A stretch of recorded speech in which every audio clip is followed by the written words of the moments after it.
I'm still not a fan of that intro song. I still really like it. I I'm hate still it. a big fan. Just like it just It's feels like the wrong vibe. we're gonna figure something else out. Yeah, We're gonna work on it. we're gonna do like a custom thing or What something. what vibe are you aiming for, Kara? I don't know. What I would you prefer? would prefer something that's like a little more like let's get the chats going type thing, not let's have a fucking nap. That No kind of stuff. no spa So, music. yeah, no spa music. No spa music. I think we need to give ourselves a minute here. We don't have anyone hanging out right now. Gasp. Oh, or it's hanging just catching up. out. It's just catching up. There It's we just catching up. We got a little bit more. Thank you, help. Yes, it's like, oh, that's totally what it is. It's reminding me of a church. That's exactly it. It's with the organ. Don't get me wrong, there is cool organ music out there. This is not it. No. So, oh. What is going on? How is everyone? It just feels very peaceful. It to me, it's a good lead into a night of conversation and chatting. You know, I I don't want to be amped up for like PvP action. You know, Let's do it. I want to be mellowed out, ready to go, chilled for. It's also earlier for you there. It's like I could probably use a little bit of amping up. It's already 9 o'clock where I'm at. I guess, yeah, I guess. Exactly. That's exactly what it is. Yeah, welcome to Lesser Than 3NPC. This is the show where myself, Des, and Joe talk about stuff that's, I mean, interesting to us, and perhaps to you as well, hopefully. We hope But it's yeah, interesting to you. yeah, I think it's interesting. But yeah, it's just a method for us to talk about topics that we find either too difficult to talk about while playing video games, so distracted or whatever. But yeah, we're here to talk about the interesting stuff in life, the cool stuff, the fun stuff, the spicy stuff, The spicy stuff. the not so spicy stuff too. But It's true. yeah. Question to those watching stream. Is there a giant black box on your like the stream that you see right now in the bottom right-hand corner? Because Bottom that is right-hand something that corner. I see on my screen of watching this. Like right on this side, down here. Or is that just a glitch on my screen? Yeah, what is that? It's a great question because I don't even see it. It's not here. It's not on here. What is this? There's no captions. I don't have your stream up, Kara. I don't know.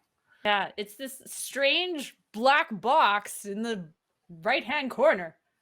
And then it went away. I have your stream up, but I don't see it. Okay. Is that Bubs? Some people say yes and some people say no. No, it can't be Bubs because this isn't through OBS. All right. Anyway, if you see the black box, ignore it. If it disappears and comes back and then goes away again, yeah. No block. That's fine. Okay. Moving the fuck on. Tonight's topics. Disaster that is my life right now. This is how I'm gonna do the whole show tonight. Hiding There may have been some pre-stream tech issues. I'm so stressed out right now. I don't want it. I don't. Okay, no. Focus. Kara, is this a good time to point out that your camera's mirrored in a weird way? Oh, for fuck's sake. Just Sorry. how dare you? How do I fix this again? Settings. Video. Oh, hey, look at that. Now it's the way it's supposed to be. Yay. At least I troubleshooted that one correctly. Yes. Yeah. Right? Any hoozles. Okay. See, yes. Okay. Chat figured it out. It is for the closed captioning, but when it's not going through OBS, I don't have the ability to turn it on. Yeah. So anyway, we're gonna figure it out. We're gonna make it go through OBS soon, and then we can like have all the fun stuff. Yes. So yes. Backwards Kara was unsettling. Yes. Yeah, my mole is on the other side. It'd be very weird. That's probably how it sends everyone off. But it's a joke in my family because there's like the mark is on a bunch of women in my family. So it's this like weird genetic thing. Do we have the same mark? Because I got one right here. No, I think we're on the other side. Hmm. Wait, no, I had to do that. Yeah, we're flips. We're flipsies. But we're meant to be beauty mark buddies for forever.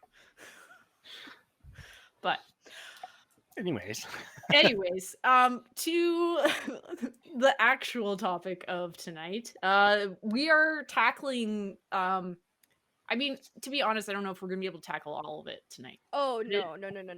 Oh no. No. we have a graph to show everybody. We have a graph to show everyone here in a second, but basically we're gonna tackle the very, very intricate, sometimes mostly complicated, but pretty interesting world of ethical polyamory. Des is going to be our resident encyclopedia when it comes to this. So I will say I am by no means a poly expert. I have just been in many poly relationships and I have many poly people in my life. right. But by no means have I, written or read all the books on poly that exist because there Mhm. are a lot. Right. So I think it's important to just maybe set a little bit of a standard for what tonight's convo is going to be. It's going to be obviously our perspectives and the knowledge that the three of us might have. But it really does need to be perhaps a topic that is very interactive with folks. So Oh yeah. if you have questions, please write them in right away, and then we'll try to integrate them into the conversation as fast as possible. Because this is like discussion based, and it's so interesting to see like different people's experiences with this, or if they have like ignorance is a thing that we all have. Okay. So if we ask the question in a space that we are like primed and prepped to try and answer these things, that you will usually get an answer that's going to be better than out in the world. And you're just like, word vomit. And then someone smacks you. So not literally, we don't condone we don't condone that. But it's one of those things where hopefully tonight especially will be a very dynamic conversation that people can kind of like feel like they're not intruding on the conversation by putting a question out there. In fact, we are encouraging it. Yeah.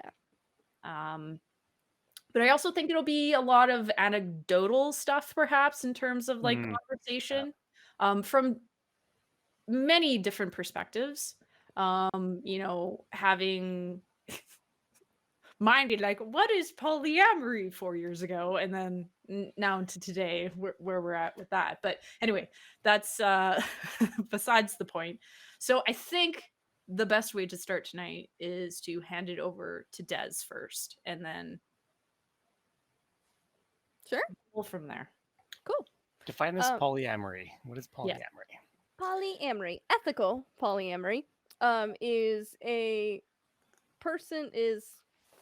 type of relationship that is, because it is such a wide umbrella of things, it's basically defined as not monogamy, which is one person being with one person in a intimate relationship of some kind, whether that be emotional, sexual, whatever. Anything other than that one person and one person is considered under the umbrella as polyamory. And this is everything from swingers to Mormon sister wives. It's everything. The ethical portion being that everybody is informed to the amount that they would like to be informed and consenting in a way that in the way that they would need to consent. Because not all polyamorous relationships are entirely open. There are varying degrees of information some people want in their poly. A good example would be sort of a like a don't ask, don't tell, like seeing a sex worker situation. Some people are like, I want to go see a sex worker every once in a while, and like say my husband knows I wants to go see a sex worker, but he doesn't really want to know what I do with them. It just knows that I go out every few weeks and then do a thing and then come back and everything's fine. And that is like to that level of negotiation. But there's like infinite levels of negotiation and infinite levels of what is acceptable within polyamory. Right. Which is also the direct dynamic of what people are, you know. Yeah.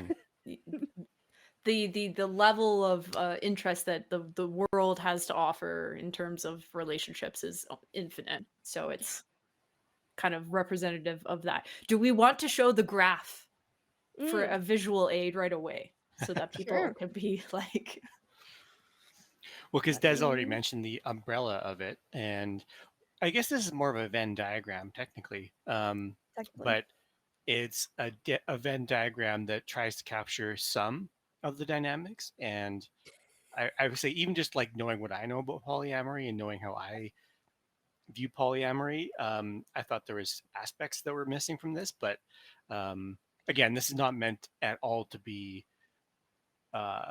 sort of like the pinnacle of Yeah, this the is not umbrella of all polyamory. inclusive. This is just a bunch of poly nerds on the internet got together and made this sort of as encompassing as they could be with identifiable relationship archetypes and Yeah. relationship behaviors.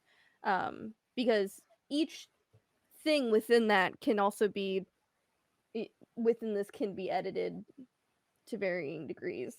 Yeah. Like everything from open relationships where like, you know, we can have sex with other people as long as it's just sex, no love. But then there's like polymono, it's like, you know, there's dating around, there's cheating, which is not ethical polyamory. This is not an ethical polyamory chart. This is just a polyamory chart. There's casual sex, there's soft swinging, there's sorry, I love don't how know what that one is. What's the difference between soft swinging and swinging? soft swinging is like if you go to a sex club and you have sex with your partner in public or around other people, but you don't actually have sex with any other people. It's more like an exhibitionist sort of thing Oh, okay.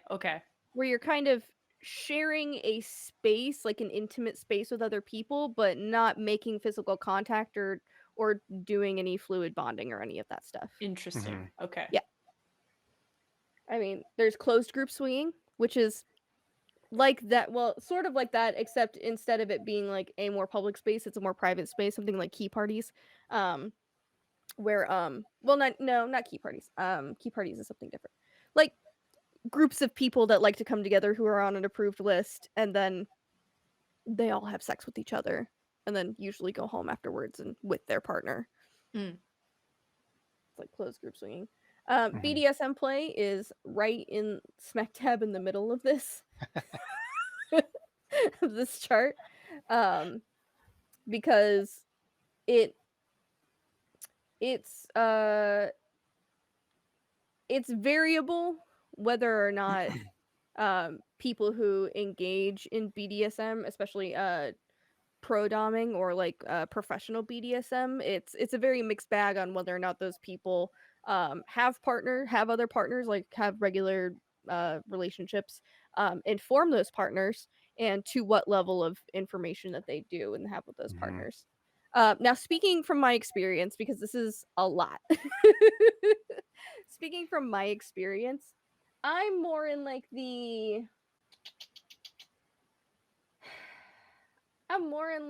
Pin yourself down, Des. I'm trying to like I'm sort of in this section, I guess, like the open relationships and polyamorous relationships. I'm sort of in here, because I participate in. I'm currently in a polyamorous relationship. I've been in this particular polyamorous relationship for about 5 years, and well, no, 4.5. Yeah, and me and my girlfriend have both had different partners during that time. We have something that in the poly community is referred to as a non-hierarchical relationship, where we are partnered with each other, but we don't consider there to be a hierarchy of partners, like one partner is more important than the other partner.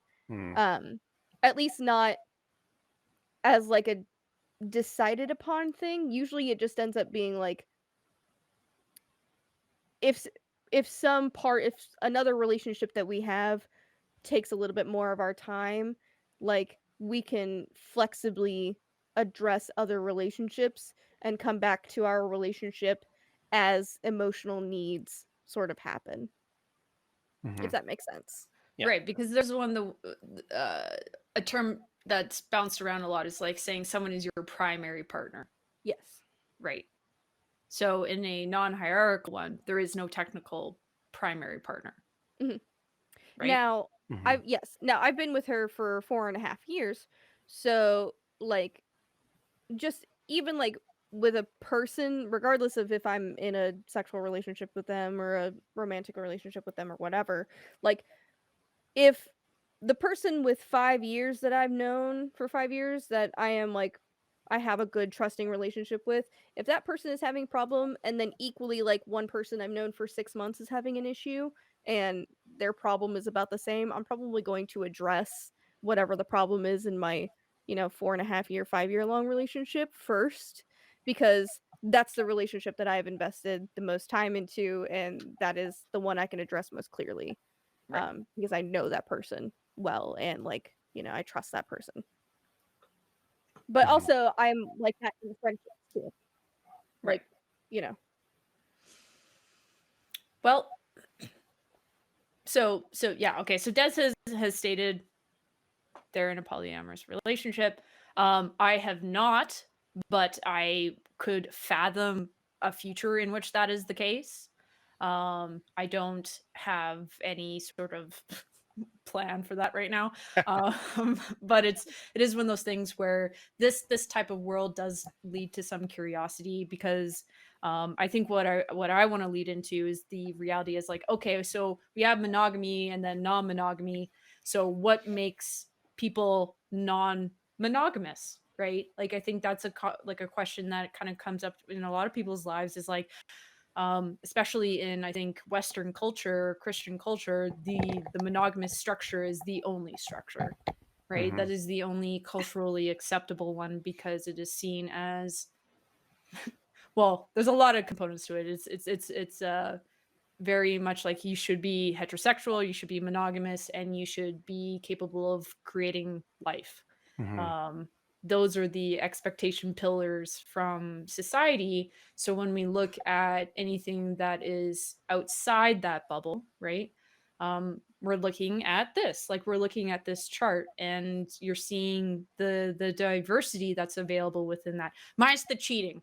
That one is, we get rid of that. But it's it's one of those things where for me, when I think about polyamory, I typically come from the place of I just know that I don't supply everything that every potential partner would want in a partner. And that's not a self-criticism. I think that's just a very realistic reflection of, sometimes we just don't have the full gamut. Like I don't think anyone is like the 100% fulfiller of every other person in the world. No. A- Absolutely not. yeah, and some people want to step up and say, well, for me in a monogamous relationship, I want to fill in all those those like check marks for someone, right? And I think when we start openly talking about polyamory, we start talking about, okay, well, what's realistic for everyone to engage in more healthy relationships by not overextending oneself or pretending to fill in boxes that you don't actually naturally fill into, right? But so that's my perspective. I would love to hear, for Joe, what do you typically see that as? Well, I mean, I'll just start and say, like, in terms of like myself as it relates to polyamory, I think early on, I don't think I realized it was polyamorous, but early on, it was very common for me to like more than one person, and not just like bounce around, but like there would be 2 to 3 people that I was attracted to, right? And not until later in life did I realize that there was a polyamorous thing. So in terms of like myself, I do envision myself with, as a polyamorous person, I do envision myself with 2 to 3 partners, and that's sort of what I would prefer from it. Now, again, I'm going into this. I'm very much a rookie, very green in this. I'm not in any relationships currently, but I think the concept of polyamory appeals to me because it's really actually really hard to explain. I actually want to go back to Kara, what you said about like what makes a person polyamorous. I think it's the same thing that defines their sexuality, right? It's not something necessarily that we can pin down per se is why we're attracted to one person or one, type of gender expression over another. It just is. And I think the reason I think polyamory isn't more prevalent, I think, is sort of the sort of the graph of the left-handedness thing. That I don't know if folks are familiar with that. There's this big spike in left-handedness, Mm-hmm. and that's because they stopped beating kids who were left-handed. Yep. Right. So a lot of queer people point to that chart as when people talk about like, well, everyone's gay now, or everyone's polyamorous now, everyone's non-binary now. It's not that everyone is going to this one identity or the other because it's cool. Um, it's just an option now Yeah. because it's not being actively repressed. I mean, it still is being discouraged greatly. When we look at polyamory, people really only think of Mormon sister wives, right? Um, and there's lots of stigma associated with that. But the reality is now that we're kind of dismantling some of the heteronormative uh, uh,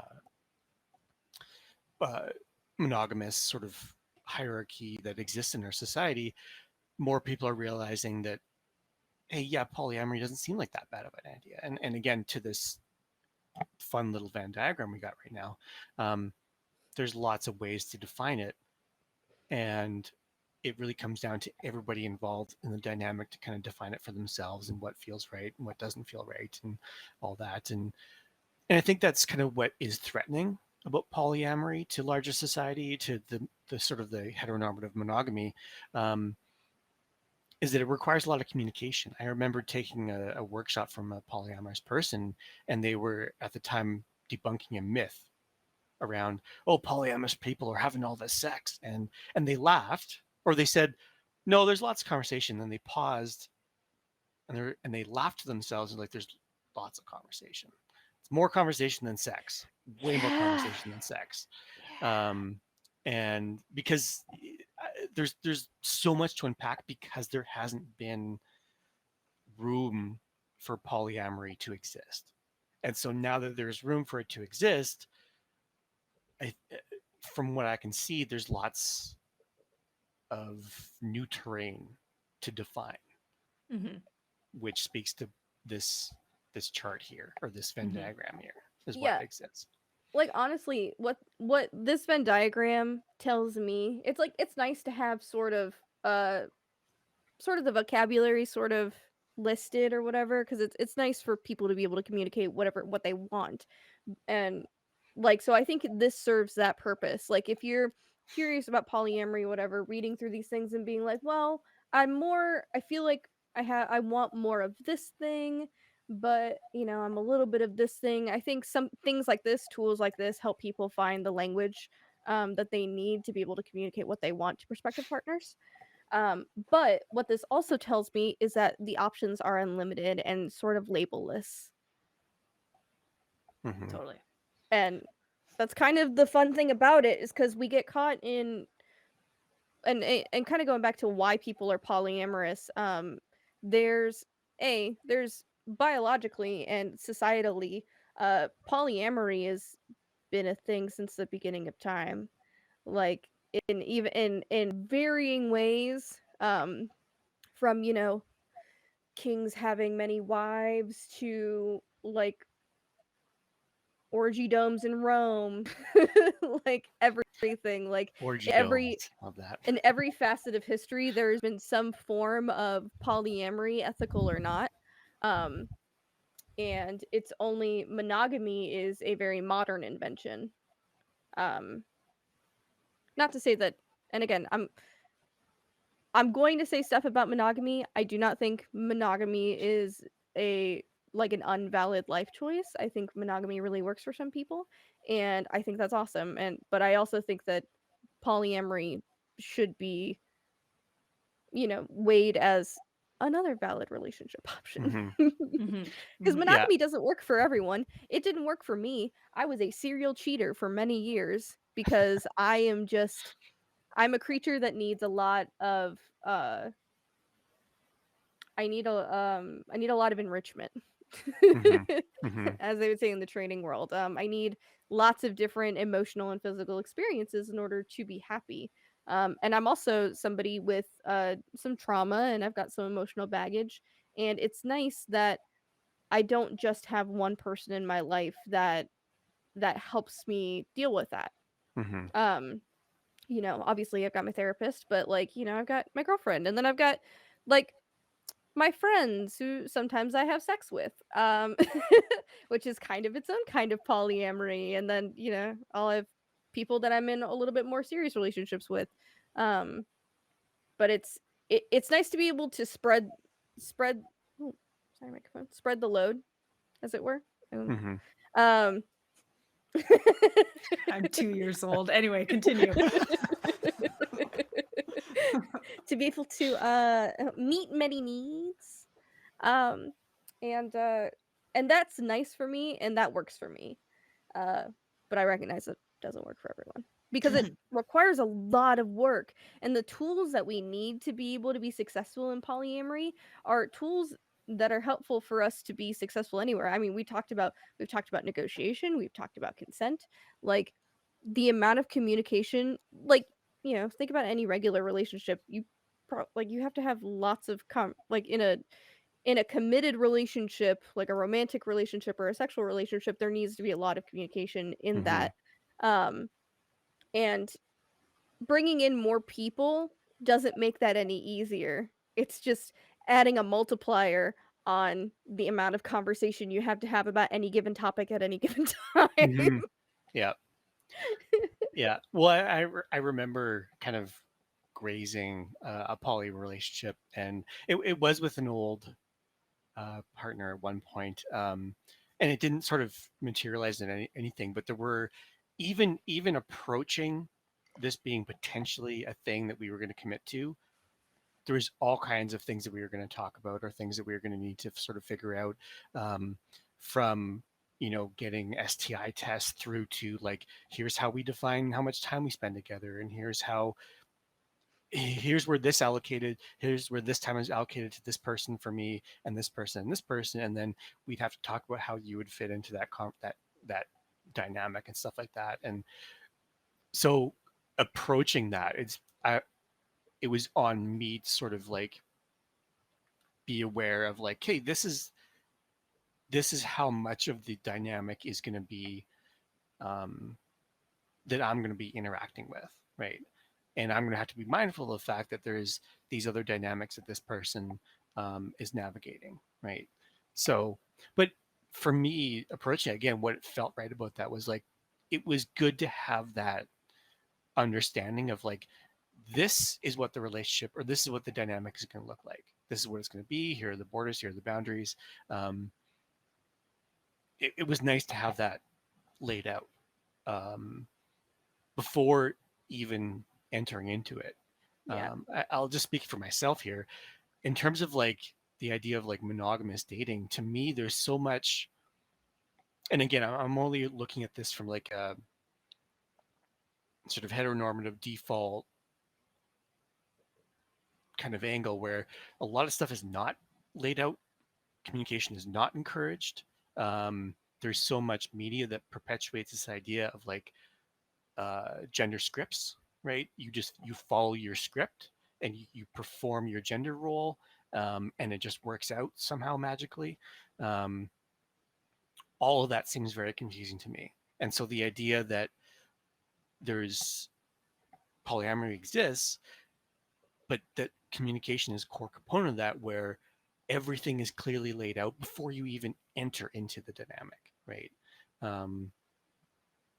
That very much appealed to me. And so again, I knew I was polyamorous, or like looking back, I knew I was like approaching polyamory. But as I learn more about it, there's lots of it that appeals to me because, again, I really like the idea of things being clearly spelled out. And again, not that it doesn't work out in monogamous dynamics, but there's just so much. I think I'm going to mention on other streams about having missed the memo. There's so much about gender socialization where I missed the memo on, and I don't know how to perform my gender, basically. So I'm gonna put the graph away so that we can see our Yes. faces a Yeah, little bit please better do. now. Yes. There we go. Very good. Very good. Very good. But yeah, and I mean that's honestly kind of a kind of how you describe that experience is a little rare because people usually don't if they've never been in a polyamorous relationship, usually their first inklings to polyamory happen while they're in an existing relationship. Mm-hmm. So usually how it happens is like there's a couple that's been together for an amount of time, and one or both of them want to branch out into something different, and they sort of negotiate as they go. And it's unless you have a good model for what good ethical polyamory looks like, a lot of the times that is fraught. That is somebody cheating and then wanting to sort of justify it by becoming poly after the fact. Somebody wanting to cheat and like kind of talking in the other partner into polyamory as a way to save the initial relationship. We're not like it's so hammered into our head that you will find one person for the rest of your life that is your soulmate, and you commit yourself 100% to this one person, that even the thought of like stretching your wings a little bit and going somewhere else, we're not given any of the tools to deal with that. We're barely given the tools enough to deal with relationships one-on-one, with the amount of communication that those things need. So it's hard. Like people want to think about, like, for people who have a positive notion of polyamory but haven't been into it, or like haven't experienced people who really know about polyamory, like there's a lot of like, oh, I can just go fuck whoever I want, and that's great. Like I don't even have to tell my partner anything about it. It's like don't ask, don't tell. I never have to worry about it. And then they never pick up the conversation ever again. And that is where I see things crumble a lot. It's like, okay, we made the decision to be open, and so here are the rules, like not in our bed, not anybody I know, and I always come first and I have ultimate veto rights. And then they never talk about it again until there's a problem. So something could have changed at any point. Somebody could be experiencing jealousy or experiencing neglect because new poly is hard for an existing couple. There's this thing within polyamory, and it's one of the best parts of polyamory in my opinion, is this idea of compersion, is feeling happy for another person's happiness, and being able to feel secure in that, you know, what you contribute to their life makes them happy, and what another person contributes to their life makes them happy, and that's good. And everybody has varying levels of compersion, not only based on like their personality type, but also based on their past experiences. Like it's hard for someone who has previously been cheated on to have compersion for a new person entering the relationship, because there's sort of a distrust. They've been hurt, they've been abandoned, they've been lied to, and it's hard to overcome those types of feelings if you're not a person who's like empathetic enough to like really recognize that it's like, oh, okay, like put your own stuff aside and feel happy for another person. Sorry, I'm just writing this note from Goki, very much attempting to not be the peanut gallery throwing texts about project management. I mean, but that's the thing, No, though. it's real. Like it really is. It's an ongoing, very evolutionary system of effects, right? Because if you like, it's like what Des is talking about. If you're not willing to have, like, to be honest, I think that that's just part of a healthy relationship regardless, is like you should always be checking in with your partner at some point, right? What that frequency is that's determined upon this grouping of people. But it's like, even if you're in a don't ask, don't tell type of situation, like there's still the moment where you're like, hey, it's been 6 months. Do we need to talk about this? Like, we're still good, right? Things Like, are we're good. still good, right? You know, like, Cool. whatever that needs to be, right? But, it's funny, Goki. I also, like, as my beginnings of understanding evolve it, I'm also thinking of it as like a project management type thing too. I'm like, holy shit, what is the protocol? What are the bylaws?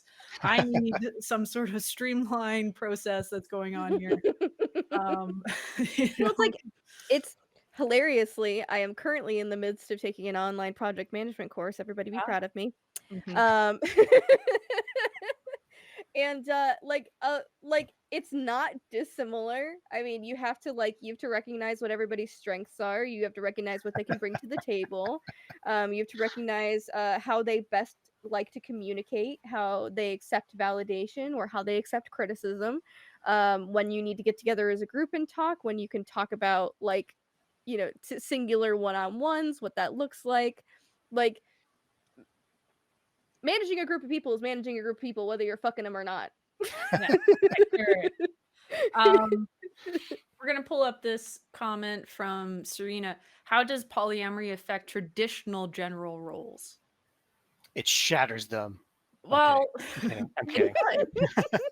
It very much could, right? Like it's, um, I think the expectations, I think, is immediately kind of, oh, gender roles, right. Same general role, I gender role. I assume that's what you're I saying. think that was Yeah, assuming. I picked up Yeah, what you're putting down, Serena. Yeah. it's like, so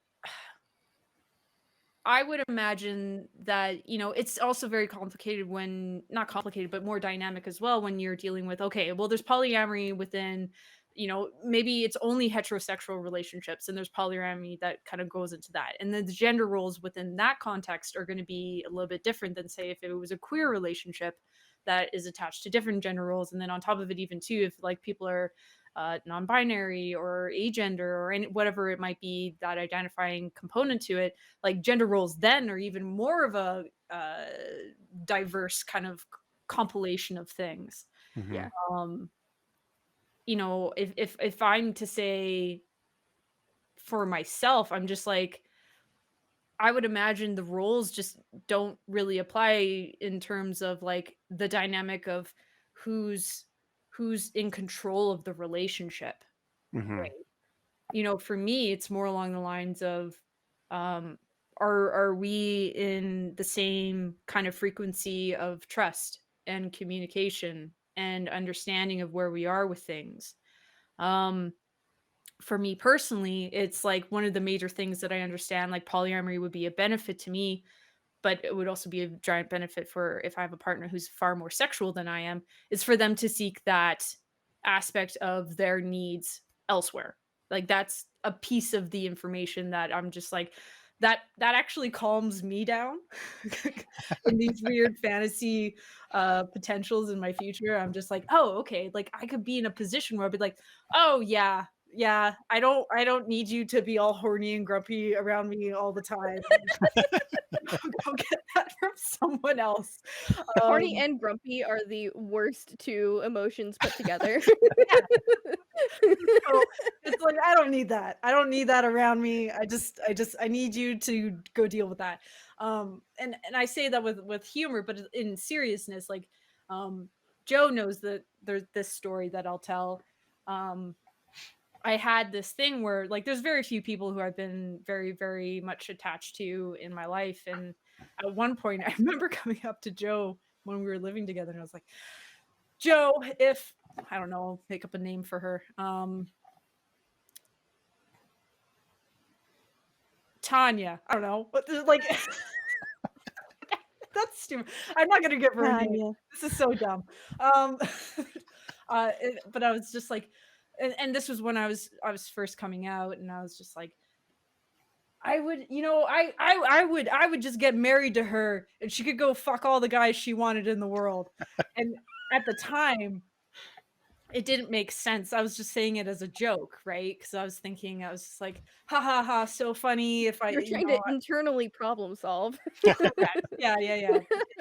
But it was one of those things where I was just like, the more I thought about it, I was like, I wouldn't be mad about that.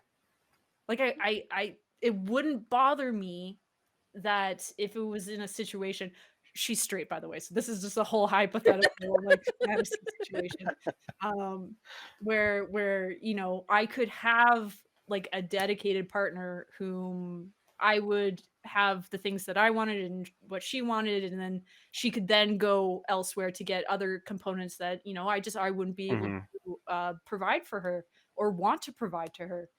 But then on the same side, it's just like, well, maybe this person doesn't have, you know, more of the adventureness that I seek in a partner, right? And maybe I find someone else who has that more available or willing to share. Hmm. And you know, so I navigate that kind of envisionment of what a relation like multiple relationships would look like with me. And the more I started thinking about it, the more comfortable I got with that perspective. And then also realizing how that goes against so many things in our society. Hmm. Like, Well, I mean, just keep ticking off the by boxes here. by being queer, we're already primed for atypical relationships. Sure. Like, Yes. Hmm. we're already kind of mentally prepared for like whatever like for being queer, whatever relationship I enter is already going to be against the societal norm.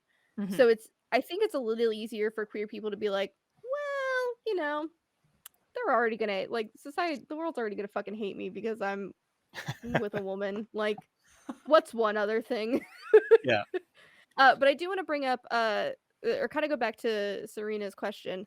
I think that it trends more in polyamory for there to be like more of a breakdown of gender roles, but I don't think by any stretch of the imagination that that is 100% of polyamorous couples, because I do know Hmm. polyamorous couples who it'll be like a woman and two guys.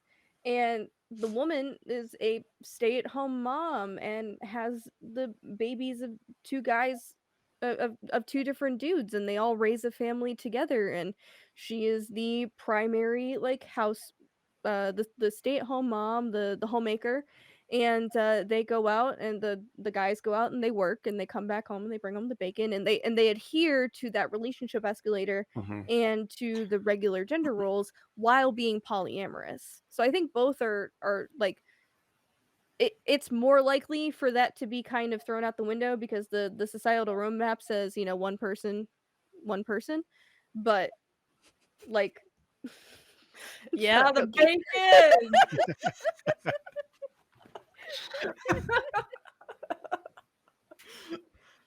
um oh, and the other thing I want to add to that, to what you just said was um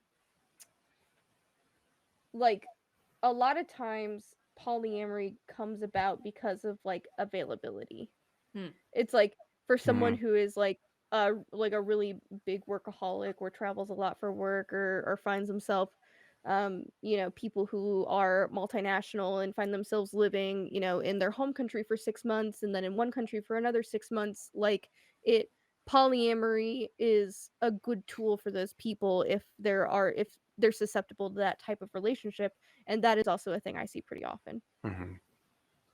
So it doesn't also always have to be like personality types. Sometimes it's just life situation.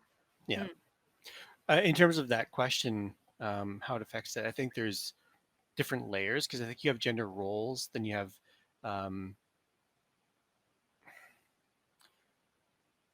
well, I guess the thing I want to know is like gender expectations. I think is what polyamory really sort of breaks down is because if you have more than two people, then the monogamous sort of like scripts are broken, right?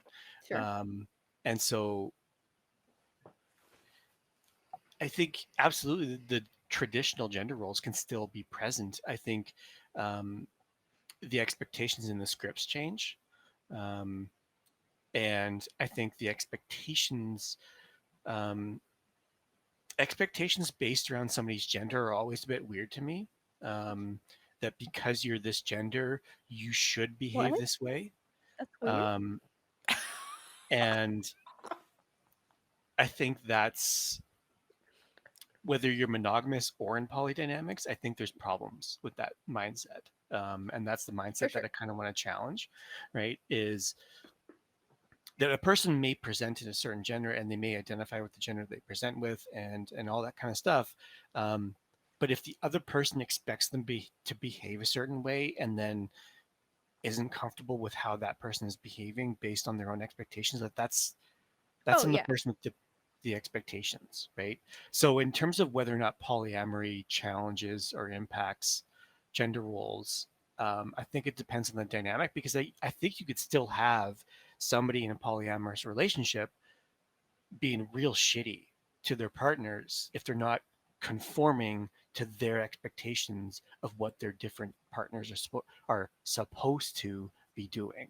Um, I think that, to me, monogamy, polyamory is a really unhealthy way to approach a relationship, because you're in a partnership with a human, right? They're not a script, they're not a set of expectations, they're not a robot, Yeah. right?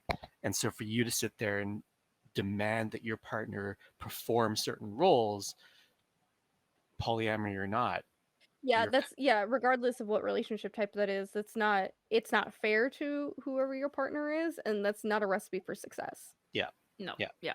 yeah. But I think if people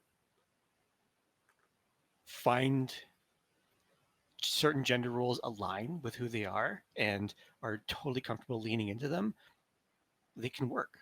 I Yeah, think, but again, it comes down to that conversation, communication, whether you're polyamorous or not, right? for sure. I think again it just comes back to the realization that there's just more dynamics than what our general culture wants to give us access to, Mm-hmm. Yeah. right? Because then you have to think about like the impacts of such things. Like we've gotten it down to the point where monogamy is basically based into like our laws and our taxes, and there's there it's baked into so much of our society and our economy, the marriage economy, like Oh, it's all totally. it's all a Yeah. racket. It's baked into it's baked into like all these little bits and pieces of what holds society up, Mm-hmm. that it's so hard to deviate from that norm. Big Big marriage. marriage, yeah. Big marriage. It is though. I It It mean, is. is. It is. yeah. You look at it where, and this is something that like a lot of poly people try and manage. Like if there's dependence in a polyamorous dynamic, right? That dependent is only linked to the official, um, state recognized union, right? Yeah. The other partner or partners don't have any legal claim to that dependent, whatever that dependent is, right? Yeah. Or Whereas things like within, medical care. yeah, for things like medical, and so within that dynamic, from an emotional perspective, that dependent might be equally emotionally dependent on the 2 to 3 or more partners that are in that dynamic, but there's only one partner that has like a sort of legal connection or support to that dependent, right? And so if that dependent and that legal connection is challenged in any way or is shaky in any way, the other partners, though the emotional bond is as legit, don't have any ability to intervene, right? Right. Mhm. And I think that's where a lot of polyamorous advocates are really trying to do the legwork to sort of say, hey, this is a legit dynamic, and we need the same sort of legal protections and uh, societal reinforcement to um, support each other. You know. Yeah. Well, I mean, you can see where their apprehension to do that is coming from, though. It just makes it more complicated, right? Oh yeah. It's like, what if 5 people bought a house? Then you have 5 stakeholders in that mortgage. How do you manage that, Mm-hmm. right? And so it's one of those things why I feel like there's so much capability to find ways to make the legal system more flexible, Hmm. but most people don't want to do it because they're like, well, that's 3 times the paperwork Yeah. or whatever it might be, right? So these are the excuses that a lot of people put forward. Yeah. I mean, I know people in polycules, which is a terminology. Polycule is just people who exist in some sort of dynamic, who exist in a collective dynamic. So they all know about each other and they all exist in some facet around each other. I know some people who are in very long-term polycules, and their solution to that was to form a legal business with each other. I think Goki just saying incorporate. Literally just talking about Yeah. this. Yeah. Like, this is a great comment here. So Yeah. it's like, yeah, like in the you incorporate, like that's And it where doesn't you solve all their problems, but like no. for things as far as like assets and especially if there is already an existing business, like then they're as tied to those people legally almost as if they were married. Hmm. Right. Like Yeah. I call Snow my work wife because like we're in a business together. We're legally bound. Right.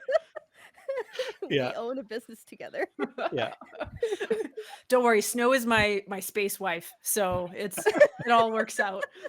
That has been determined a long time ago. Well, I mean, I was gonna say too, and in terms of like the complexities on it though, like name a monogamous divorce that goes smoothly. You know, like it's a rare, it's not uncommon for a monogamous divorce to be really, really messy, right?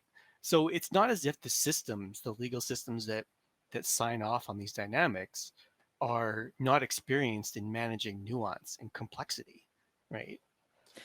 No, but it's just where I see it as is it's the same thing as saying, well, how many cooks in the kitchen?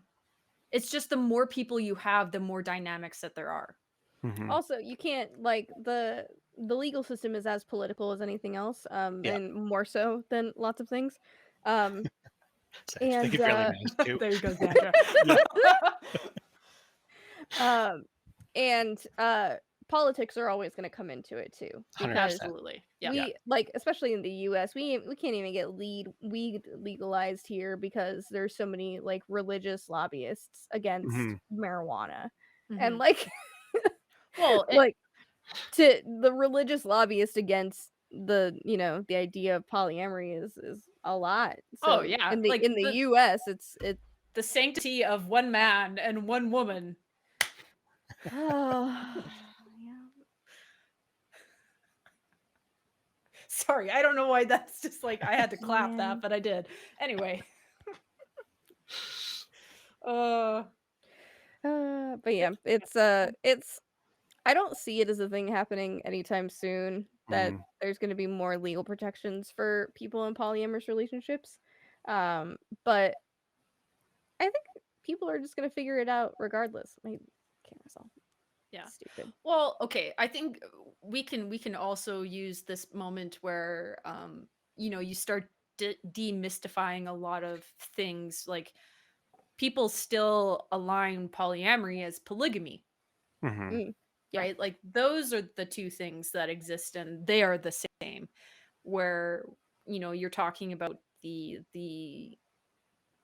basically unconsensual marriage to one individual is not the same thing than grown adults sitting down to one, or developing their own network web of whatever they need it to be and having conversations about communication, trust, boundaries, all these other things. That's very Mhm. different. Yep. But because of the, I don't want to say like infamous kind of, you don't touch this polygamy thing, right? Then we can't talk about polyamory because that's what that is. And you're just Yeah. like, that's always what it leads to. And you're like, no. No. No. If Yeah. anything, they couldn't be farther apart from one another. Yeah. So, Yeah. Because I mean, like ethical polyamory, like the foundation of it is that like you come in fully informed, like you're in like a relationship in which you are fully informed of all of the aspects of the relationship that you want to be fully informed about, and that you consent to all of those things. Correct. Well, Like, and not everybody goes as like strict as like meeting everybody else's partner. mhm, Like even for me and my current partner, like we'll have dates and we'll go out and do stuff or have other relationships, but I think only twice in the 4.5 years that we've been dating have we met each other's partners, because Mm. it didn't seem like a well, like she was married to one of them, so that was kind of important. But but like other than that, it didn't seem like a huge priority, just because we trust each other. We're like, mhm, cool.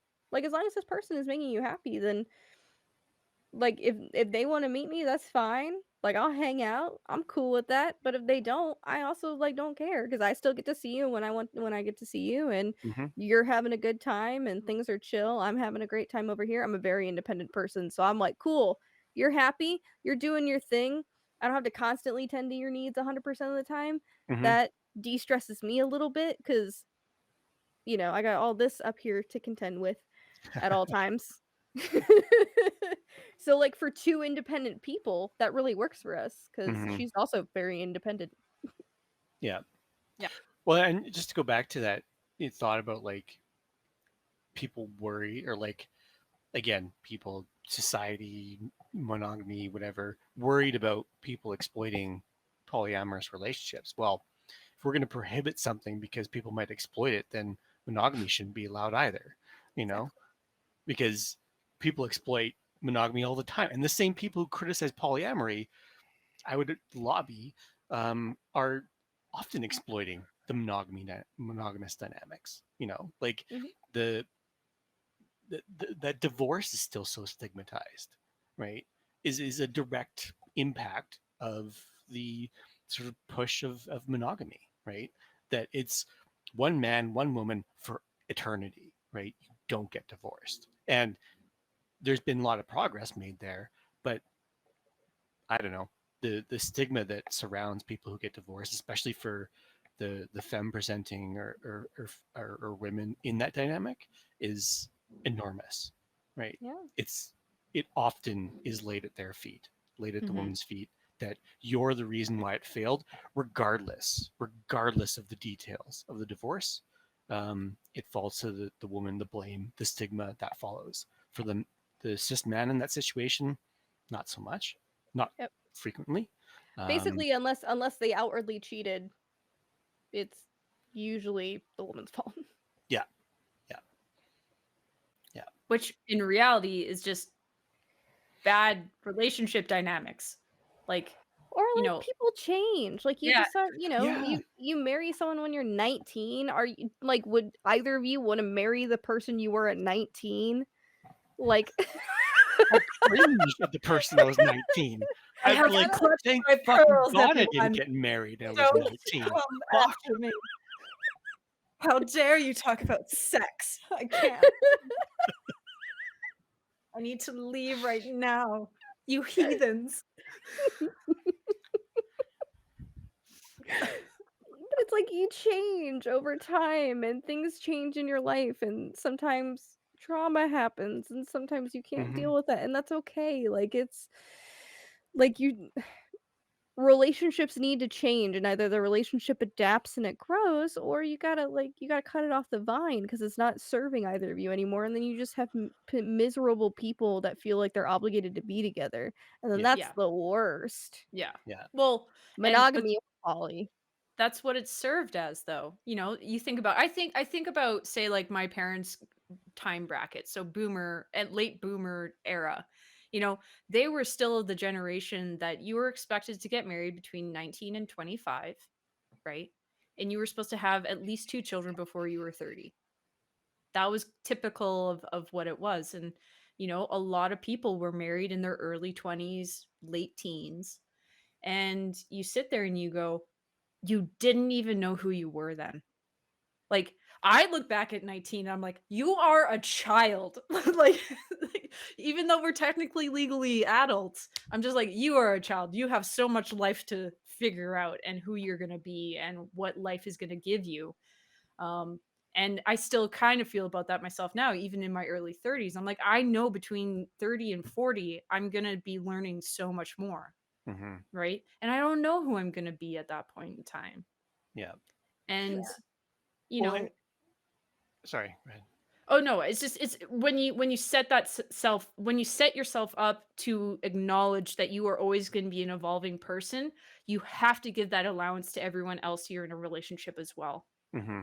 And they are going to change and grow and learn. And either it's a parallel line that you get to experience that with, or it's a little wavy in a parallel line.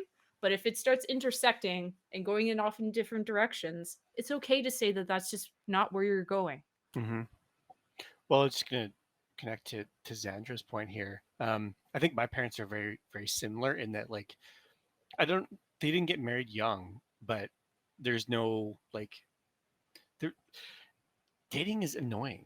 It can be annoying. It can be frustrating. And like, Yes. I don't know what you're talking about, Joe. who I don't wants have to this deal with problem. other people? I think I get that. And again, we're not saying that monogamous stuff can't work, right? I think No, it's just, and to that point specifically, I thought of something. I cannot remember what movie or TV show I saw it in. But it was specifically talking about an Indian couple that had, like, as per their custom, was an arranged marriage when they were very young.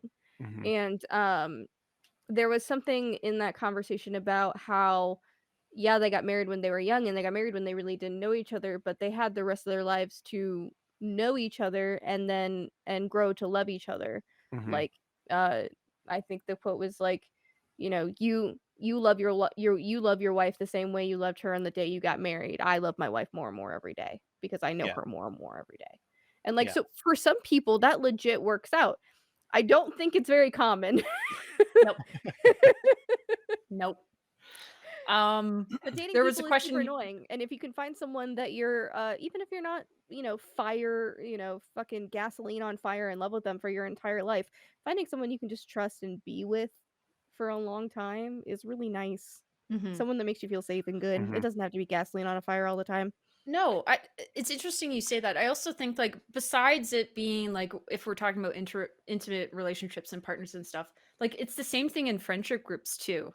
mhm, Like, I always reflect back on that. Like, if you have a friend who um you don't see very often, but you get to see each other once a year or whatever, and you're able to come back and it feels good still, like it still feels like you can evolve and grow and you're learning about their life and then they're mhm, listening to yours. It's the same feeling. It's um like, it doesn't have to be an expression in a direct relationship for you to understand that feeling. It's like yeah, that comfort phase, right? Yeah. yeah, um and it's something really special and relaxing, right? Rather than being like, oh, I haven't seen them for a year and I don't know what they've done in their life, and this, are we going to be friends anymore, right? it's but sometimes that's what happens, is people just grow apart because there's no mhm, interaction. But what we're talking about is, like, it is a rare occasion where it can just, you people are kind of living life in the same pace, yeah, and it just keeps on going. yeah. There's a Instagram poster. I guess it's just like a meme that makes its rounds usually, and I always reshare it when it comes back, and it says cherish the relationships where you can pick up where you left off, because that's a sign of a deep relationship. Mm. And that's very much what you're saying there, Kara. It kind of reminds me of, and that's when I think about like my core deep connections. That's very much what it is, right? Um, I'm thinking of one in particular, and it's us getting together is a bit of an ordeal, um, but there's no effort when we finally do Mm. get together, right? Yeah. Mhm. We just sort of pick up where we left off. We get ourselves caught up. We you know our relationship is very much based around horror movies. So we watch a bunch of horror together, and we share memes here and there, right? Like but there's no pressure in it. There's Yeah. no like, oh fuck, I haven't. I haven't shared a meme in 5 weeks. Oh my god, they hate me, you know, No, right? no, There's no quota. we Yeah, can't there's do no this. there's no quota with it, right? Yeah. And there's like 3 or 4 dynamics where I have where like that's it. And I think, well, and I was saying earlier too, like that's why the term like best friend is weird to me. Like that there's a best, a number one, and Mm, a number two, and a number three, and number four. It's like when I think about those dynamics that I'm talking about right now, I can name 4 people where I'm like, these are 4 humans that I trust implicitly. mhm. And to pick one out of the group where like that's my best friend, it's I can't. I can't pick a best friend out of the lot because I just did the 4-year-old thing where I was like, everybody's my best friend. I had like 8 best friends. I have 8 best friends. yeah, why not, right? Yeah, yeah. Yeah, and I never aligned with that either. But there was an expectation. Like I remember being quite young and there being that space where people just were like, "But who's your best friend?" Besides the fact that I didn't have a lot of friends, but it was like there was no best friend, right? Because Like, is there there a was Hunger Games for friends? Like, can I have them all duke it out yeah. and then We'll win pit them my together, and best their friend? survivor is my best friend. Yeah, exactly. But it was interesting because in my life I had so many kind of quadrants of my life. So I had my school world, I had my swim world, and then I had my nerd world. And within each of those, I had different people who I connected with at different intervals, right? So I never felt like I had to be picking one specific Yeah, quadrant as yeah, the primary of all these things. I saw these relationships like not being so analytical as I am now, but I saw them just as important, right? because you're a Um diverse human being with lots of different interests, right? yeah. And but it actually I remember at one point I actually felt bad because there was oh fuck, where was I? It was like a retreat of some sort of swim retreat and they um there was like a thing where we were making friendship bracelets and they're like give them to your best friend and I was like I could make 5 of these. uh I have an I need more hour and I have time. to make 6 bracelets. Right. But it was always really conflicting to me and I actually like had some anxiety around it because I was going like I don't have a best friend. I have 5 important people in my life. Hmm. Um but I don't want to like solidify one down to do that. And um the reverse of that situation also happened where one of my friends at swimming said she's like you're my best friend and then I was like ha ha I don't think I can do this. It's too much pressure. Too much pressure. This is too much pressure. um but it was mostly because I didn't know what that was supposed to entail. What was the expectation of that, Hmm. right? What does it mean to say like someone is your best friend when you don't have the conversation of like what does this mean? What oh my god, Serena. Yeah. Polyfrienders. Polyfrienders. Well, and like again, like because of the social the way that we're raised or whatever, like in that I was a serial cheater because I thought you had to be monogamous and then my brain was like, but I don't want to be monogamous, but I had to be monogamous. So like in that time also I had a best friend. And when that best friend couldn't help me in every way that I needed help or wasn't there for me in every way that I needed them to be there for me, whether that was socially or like just given time or whatever, like then I felt like I had no one. Mm, Like Mm. if that person who I had designated as my best friend couldn't be there for me when I needed a friend, like that was they were so high up on that tier. My next best friend was like somebody who I saw in math class like twice a week. right. Yeah, yeah. And like because I was putting too much on that one person. And so now I've got like 18 different levels of friends. I've got like Yeah. my LARP nerd friends, I've got my Discord friends, I've got my work friends, I've got my like my weird like orgy club friends. I've got the friends I have sex with. I have the friends I definitely don't have sex with, but I'm still friends with. Um, It's like that category, like, I'm still friends with you. Don't worry about it. like we're friends. I definitely don't want to have sex with you. Like, Oh, just like I have so many different little categories of like people in my yeah. life that Mm-hmm. like, Mm-hmm. but that's again, I'm a high like I'm a in the training world, I'm a working animal. Like Mm-hmm. I need lots of stimulation. I need lots of stuff going on at all times, and not every singular friend group meets those needs. Now, as I've grown older, I've like sort of Venn diagrammed those groups a little bit more purposefully. Like I've taken some of my nerd friends and I've taken them to like work stuff. It's like, all right, here, come here. You are a person who I think could handle this one work thing. Let's see how Mhm. that works out. And then that means that I have a deeper connection with that person instead of Mm-hmm. just assigning Mhm. them a group and then only talking about that one thing with them. I have a deeper connection with that person because I'm incorporating them in more parts of my life. Right, Yeah. right. Well, and that deepening of that connection, I think, is what I want to connect to Xander's comment here, which I think resonates with me. Like, one of my best friends means, and just reading their comment here, um, of the group of people I can call at 4 a.m. because I'm having a panic attack, right? And like when I think about my best friend group, um, I'm only being dismissive of the best friend aspect of that. I cherish my deep connections greatly, but like that's to me, that's that criteria of like I can be, I can reach out to them when I'm at my worst, right? And that it takes a lot for me to get to a place with another human being where I'm like, I don't feel worried about being vulnerable around you, Yeah. right? Mhm. And that takes work, it takes effort, it takes communication, which brings us sort of connects back to what we've been talking about at the outset of this around polyamorous dynamics, right? Where, Mhm. you know, it doesn't happen overnight. It's not instantaneous. Some might happen quicker than others. Yeah. Um, Especially as you're older and you kind of know who you are and like yeah, yeah, experience comes wisdom sort of thing. yeah.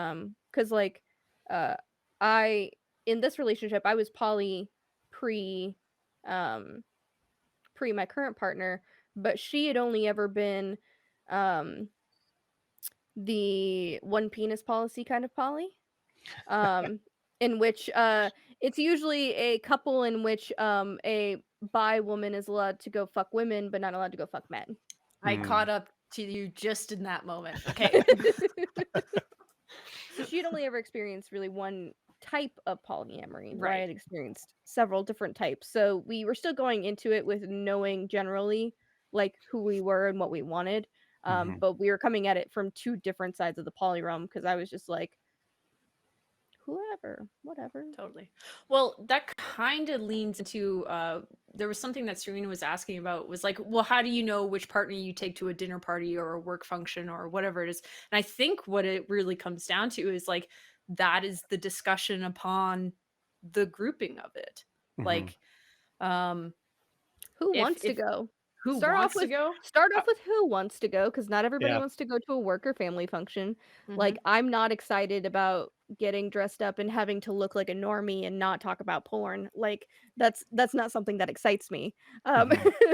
so if my partner had another partner who, like, was in a different area of their life and found that kind of thing enriching and exciting, then I would be happy to pass that along to that other partner and be like, "Cool, Hmm. that's great."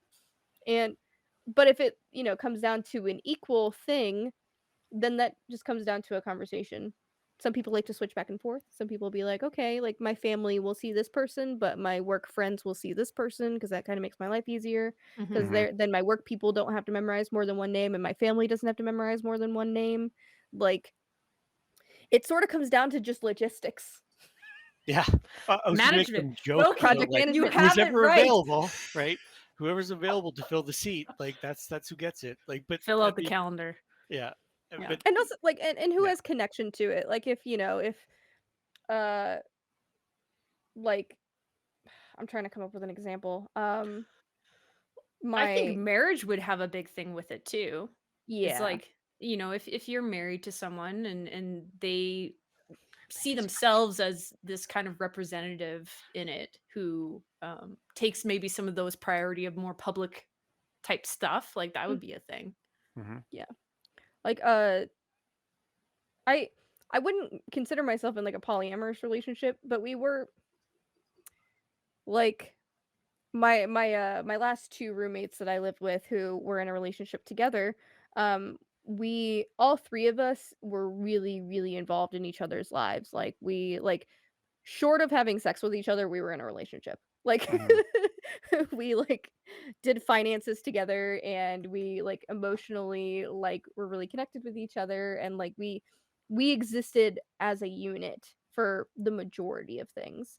And so when one of them graduated college recently, I was invited to go because I had helped them through that process. Like I Mm-hmm. was like taking extra housework so that she could study for longer, like helping her manage her schedule, like that sort of thing. Like, and had she asked one of her other partners who wasn't as involved in that process, I might have felt a certain way about that Mm-hmm. because I was involved in that process. So I wanted to celebrate that victory with her. Yeah. Yeah. I, But I, she recognized that, and that's why she invited me.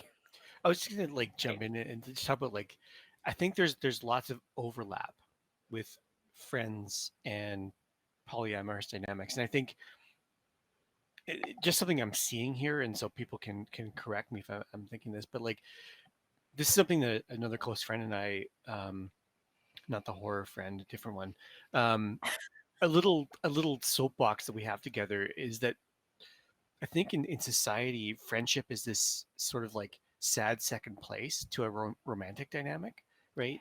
Um, where it's like if you're friends, it's good, it's fine, it's fun, but you're not, dating them or you're not in a relationship with them, so it's not as good, right? And I think about this is more um, potent, I guess, in a dynamic when there's like I'm just thinking about Kara, you and I, right? Where it's like, in terms of gender expressions, Mm. right? We should be dating or something, right? And we've like joked about this all the time, right? Where No it's like idea how many people thought we were getting married. a bunch of some of your family members were like, when we stopped living together, like, oh well, they broke up, right? Yeah, yeah, Um, yeah. Yeah, so, like but Joe, this is the female you are closest to. Oh Clearly, my this should be your wife. clearly, yeah, clearly, clearly, right? clearly. But like friendship is not this sad second place. Friendship can be not this like replacement for a romantic dynamic, because I think that can get weird too. Like if you're using your friendships as like this supplement or replacement for a romantic dynamic, that's problematic. But the friendships that I have, the core ones, I think I would say that there's four, right? I love them all deeply and in different ways, but it's a core aspect of like how I get validation through the world, and they're people that I want to share celebrations with, and they're the people I first think of to share stuff with, um, and again, it's not replacing a romantic dynamic because I do want that, but fuck if these relationships don't mean something to me, right? Mhm, Like Yeah. they're mhm. they're huge. They're huge aspects of who I am and how I see myself. Like these four people are like the people in my life, right? And they're friendships, and I really want to emphasize how important and key that is. And I don't want to ever diminish what a friendship means. Mhm.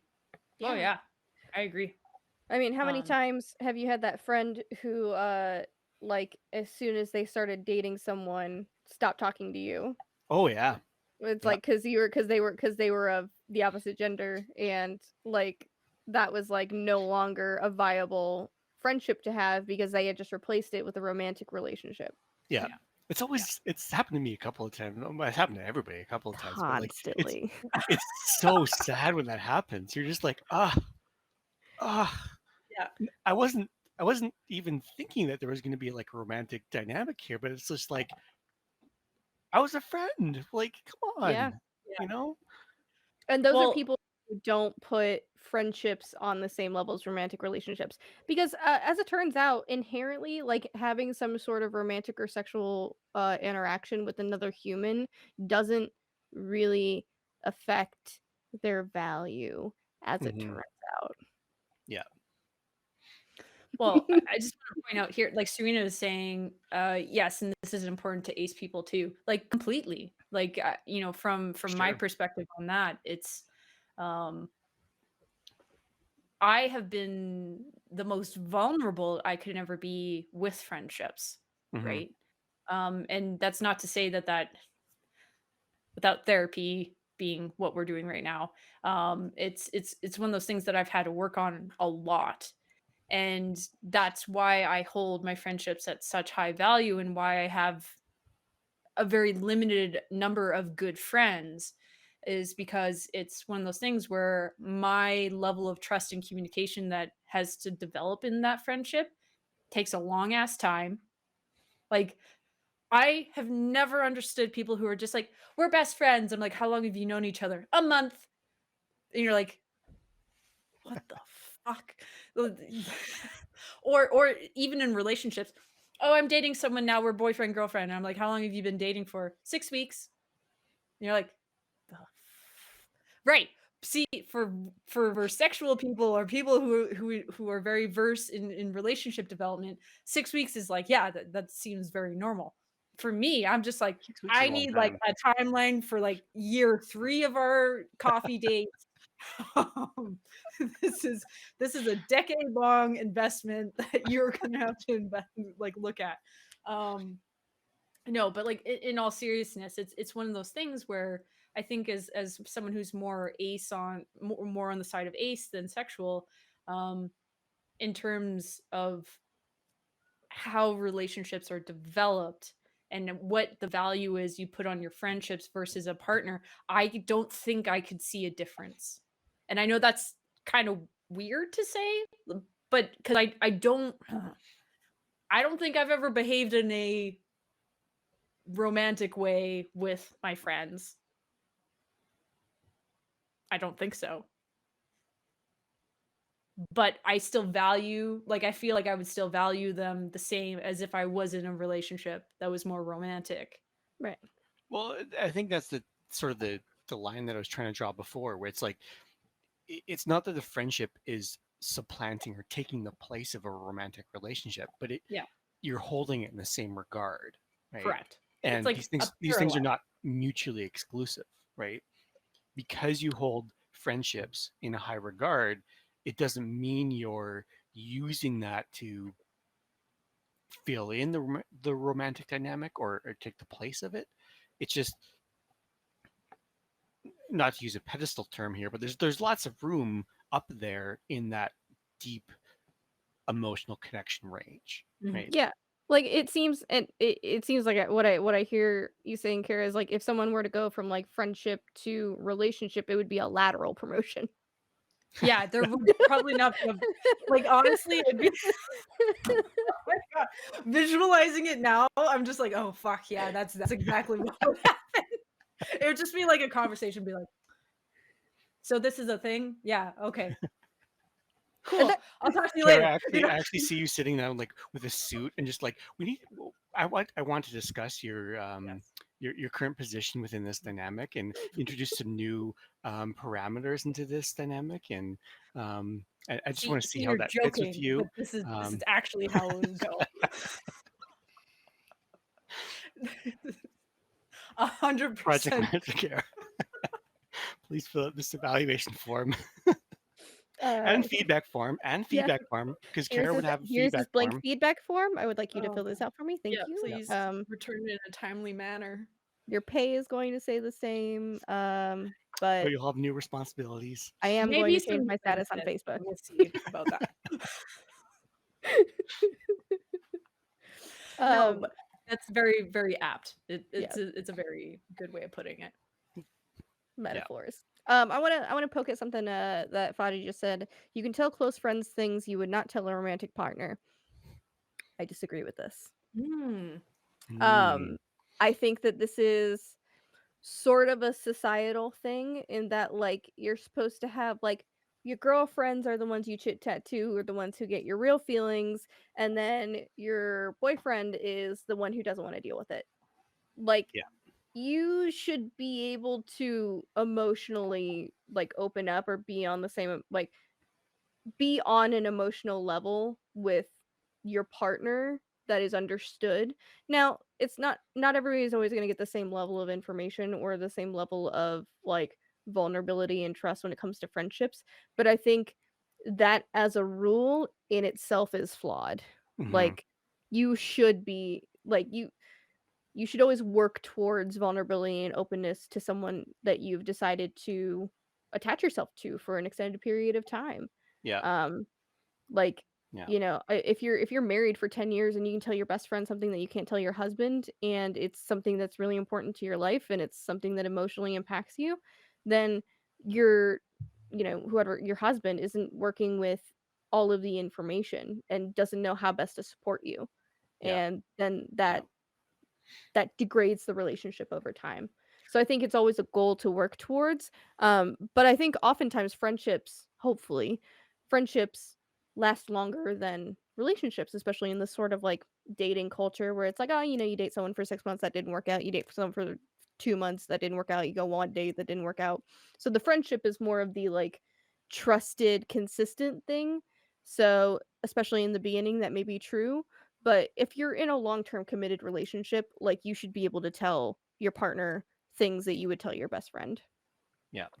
And I just want to add to that and talk about the fact that like that idea that you can't talk to your partner is, I think, a holdover from sort of the 1950s like Christian monogamous one man one woman dynamic where um, the woman in that dynamic had her girlfriend, had her women friends, and the man in that dynamic went to the bar and had his buddies, and they talked in their separate gender segregated circles, honestly and openly.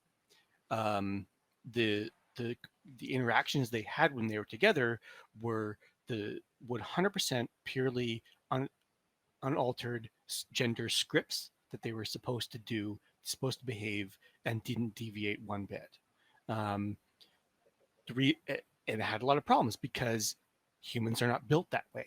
We're not built to follow these rigid gender roles because that's not what we are, right? We're more complex than those gender scripts are laid Mm, out to be, but that expectation still persists, right? Because I've been, again, not finding out I was non-binary till 30. I've been on the receiving end of a lot of cisgender heterosexual dudes um, whining, I guess, about their partners. And Kara and I have talked about this all the time. Um, Dudes complaining about the old ball and chain, and can find at even before I was introduced to all this, I found that stuff so tiresome because it was always like, dude, you asked her to marry you. What the fuck are you doing complaining about her? Right? Tell her this. If you have something that you're not happy with, fucking tell. Don't tell me. What am I supposed to do with this information? You Mhm. know, oh man, like that sucks. It's like, no, I'm not gonna validate whatever weird thing you have going on because you feel like you can't communicate with your partner, so you have to go communicate with someone else because yeah, Mhm. somebody else told you that you can't tell your wife all of your issues because then you don't want to seem weak. yeah, Yeah. yeah. Well, and And and I it's see I'm not just the only one. That's yeah. I'm sure lots of us have been on the yeah, receiving end of this absurd uh, dynamic. totally. And it's just you have to I think the important part, and I think this is just generalized, not just relationship advice, but like life advice, is just you have to be able to be receptive of people's feelings and emotions, and you have to practice delivering that as well, Hmm. right? Because if you have a partner who's not receptive to listening to you, then obviously you're going to go tell other people in your life about what's going on, and Yeah, that's just generalized miscommunication. The flip side is if someone is constantly bombarding you with something, but you don't know how to process it, how are you supposed to deal with that? A Hmm. lot of people, some people internalize it, some people externalize it. So it's understanding the dynamic of like relationships have to be able to evolve at a pace that works for people. Mm-hmm. Why Yeah. are you laughing? I'm not laughing at you. I'm laughing at my cat who struggled for a solid 15 Okay. seconds on trying to get up on top of that table. I was like, oh no, what am I saying wrong? No, Hold no, on. no. I'm sorry. I was laughing at my cat. Okay. Yeah. But it's No, yeah. you know what I mean? Like it's just it's one of those things where I think a lot of people like to say, like, just fix your relationships by talking to people. And you're like, oh no, like this is um it's so much more dynamic than that, because you're talking about people who, they'll say, oh yeah, my ball and chain, my kids, they're eating up all my time, I have no money, my wife just goes shopping all day and whatever. I'm like, dude, I just listened to you, and there's like 3 things you got to go talk to your wife about. Yeah. Yeah. Yeah. Like, And did you, we like, can't help you. whenever anybody comes to me with a relationship thing, I was like, okay, well, did you talk to him about it? Did you say something in the moment or bring it up afterwards or Mm-hmm. communicate in some way that there was an issue? No, I can't tell him stuff like that. Blah, blah, blah. I don't know how you expect people to read minds. Yeah. Right. Like, can you read minds? I can't. As No. far as I know, other humans can't. So then you start peeling away and understanding, like, oh, this isn't about the shopping. This is No. about something else. It's never about the thing that it's It's about, never about the right? thing.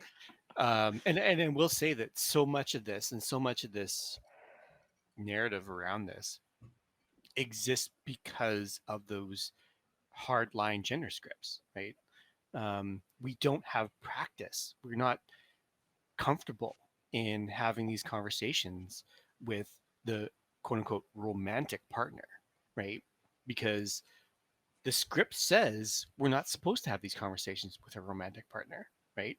The script says if we are masculine presenting, we go talk to the boys about it, right? The If we're femme boys. presenting, we talk to the, our female friends about it, right? That's that. It's so deeply ingrained in everything we interact with, right? I mean, again, I apologize if people are fans of Friends, the TV show from the 90s, but Jesus Christ, was that show bad for gender roles, right?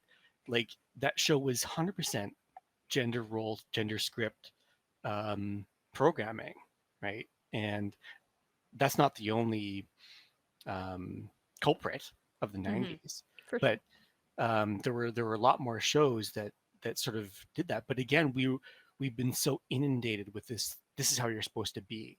So it's not a failing that people fall into this, but it, again, this theme I keep bringing up, but it does require some self-reflection to be Yeah. like, hey, why can't I talk to my wife about this? Why can't I talk to my husband about this?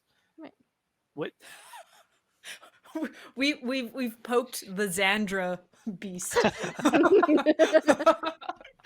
I figured Xandra would be ready to go on this one. Xandra's like Yeah. cracking knuckles. Let's go. I almost went to go grab my hat. I have a hat that is the Friends logo, but instead of Friends, it says enemies. Oh, nice. Nice. Nice. Yeah. But Nice. to bring it around a little bit, I think people who have very dynamic friendships and different friend groups, who have a diverse group of friends with different life experiences, I think those people, regardless if those friends in particular are in the poly lifestyle, I think those people deal with poly a little bit better because they already kind of understand what the expectation is and like kind of Mhm. like what is required of such a thing. Because, like, to plan a birthday party for me is kind of annoying. Like, because I had to figure out when my nerd friends are free and, like, when my porn friends are free and, like, what kind of party it can be. Like, at what point do I have to take the people who are not going to be comfortable with that? Do I have to let them know that things are going to happen that they might not be comfortable with? Like, it's So many stories. So many stories.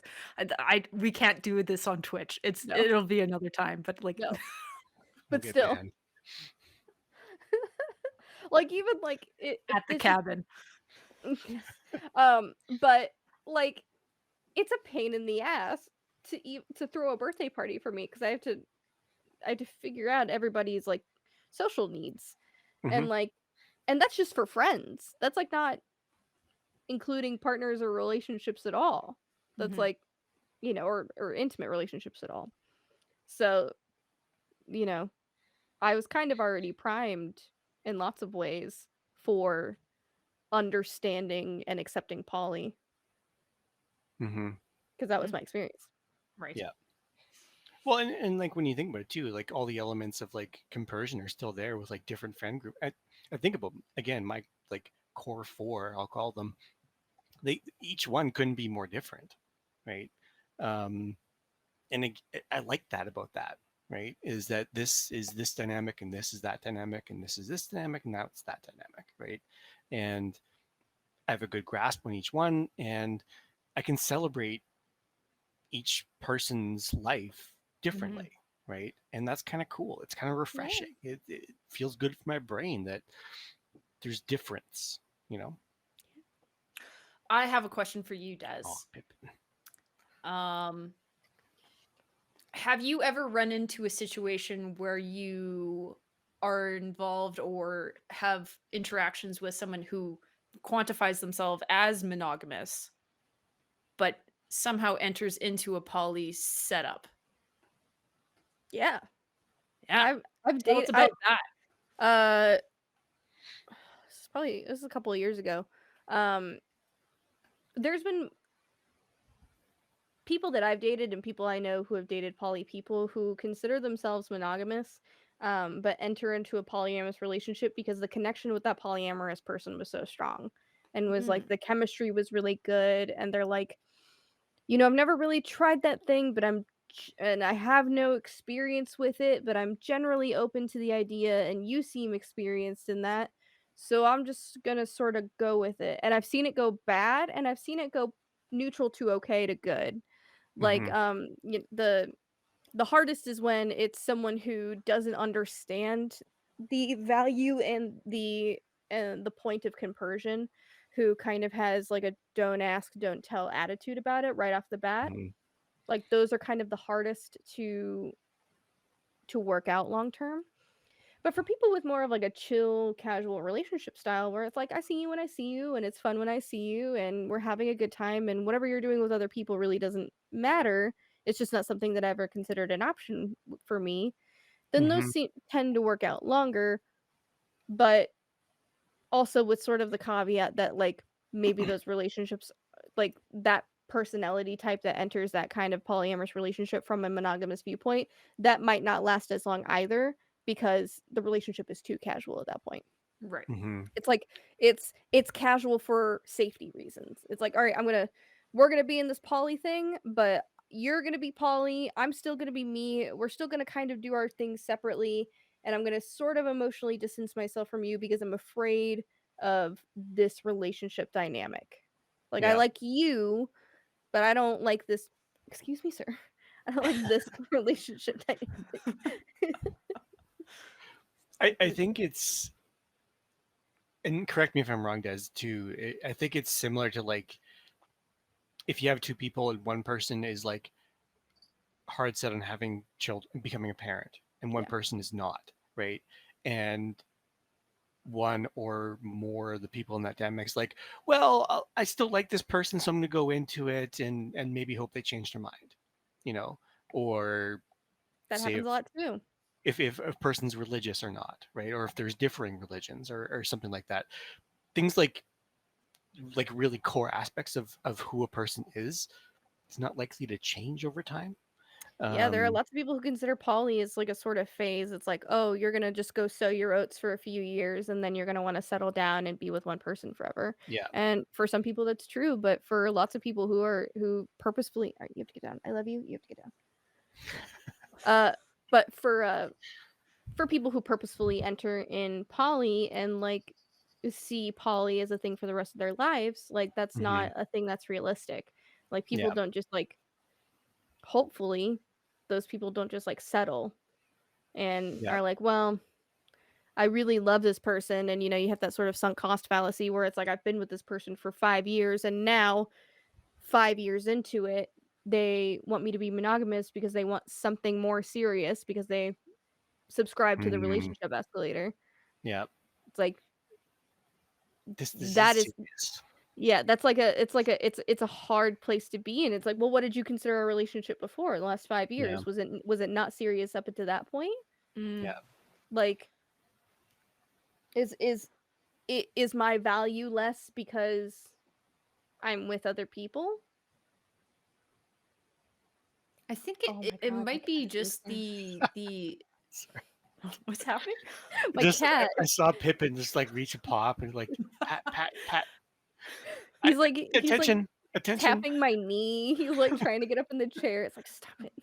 Little gremlin, not now. Go away, you dumb raccoon. I love you. Go away. I think it comes back to just the realization of exposure of success in society. We don't see a lot of polyamorous relationships as being successful, Mhm. let alone something that's casually talked about or shared with people. And I think like again, that's why we have these conversations to have talk like these chats about it, because it exists and it exists more than people Mhm. realize that it does. Way more. Yeah. Way more. And until you start having those conversations and talking about the dynamics of it and not attaching like major judgment or ignorance attached to it, then you can start saying, well, yeah, maybe those 5 years were just as important, right? And it's no longer under this bubble that's saying, well, no, but marriage is the ultimate thing. Marriage is the ultimate goal. Mhm. Marriage is this thing, right? And instead saying, you know what, my ultimate goal is having two partners and they have their own set of partners, but like for me it's having those two partners that I really want Mhm. But I mean, and what even in that looks like. that in itself is almost its own kind of relationship escalator. Yeah. It's like, is two Sure. partners the max? Is them having other partners a thing that you need them to have? No, but I Mhm. think people can have their own kind of uh measurement for themselves as to what they think would be comfortable, Mhm. right? I'm just talking on my side. I'd be like, we're talking more than three here. I'm gonna be real lost. And like for me personally, because like Yeah. being introverted, being demi, being things that just like energy gets pulled from me really easily, Mhm.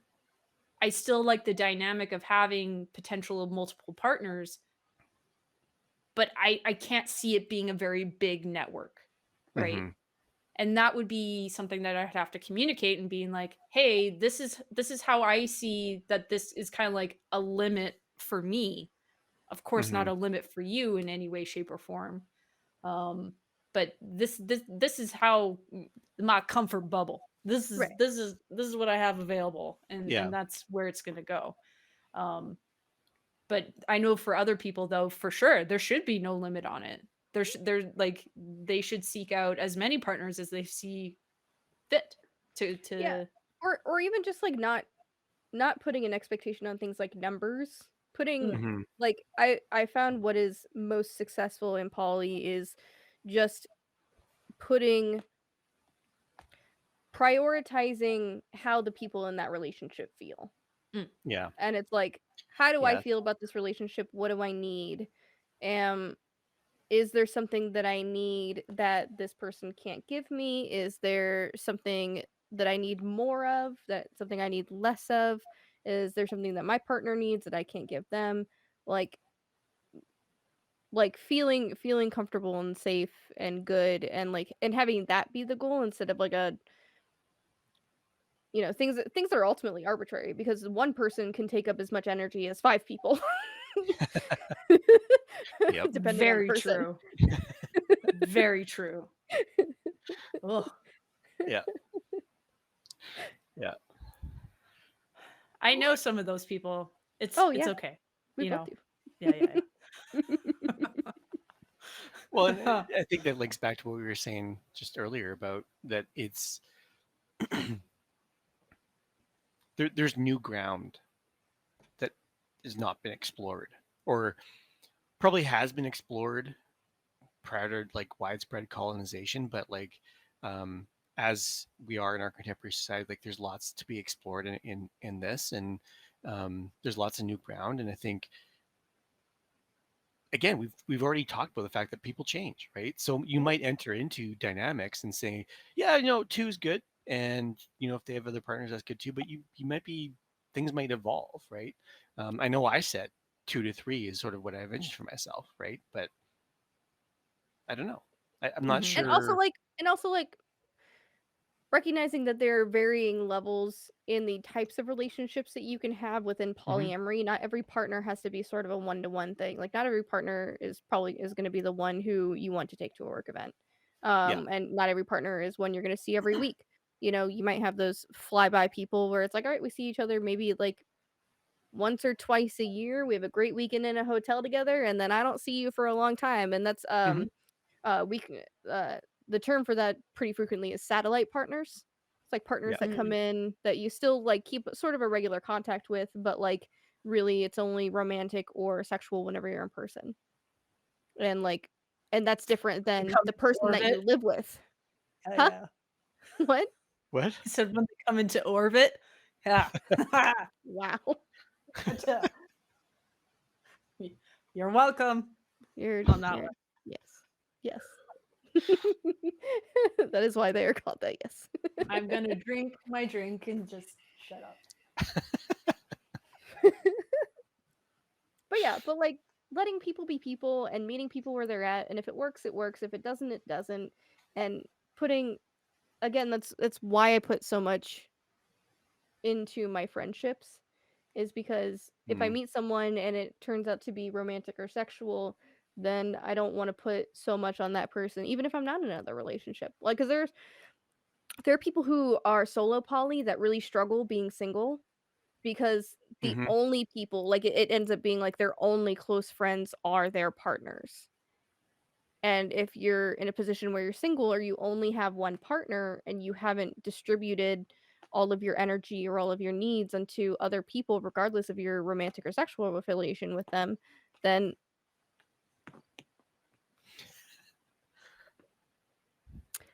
you're still falling into the monogamy problem. Yeah.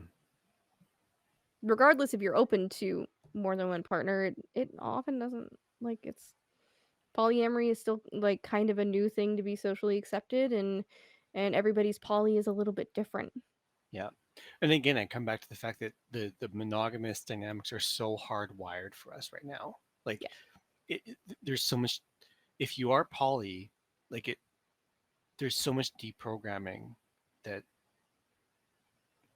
maybe not deprogramming. Maybe deprogramming is the wrong word, but there's so much relearning or new learning that you have to do around it.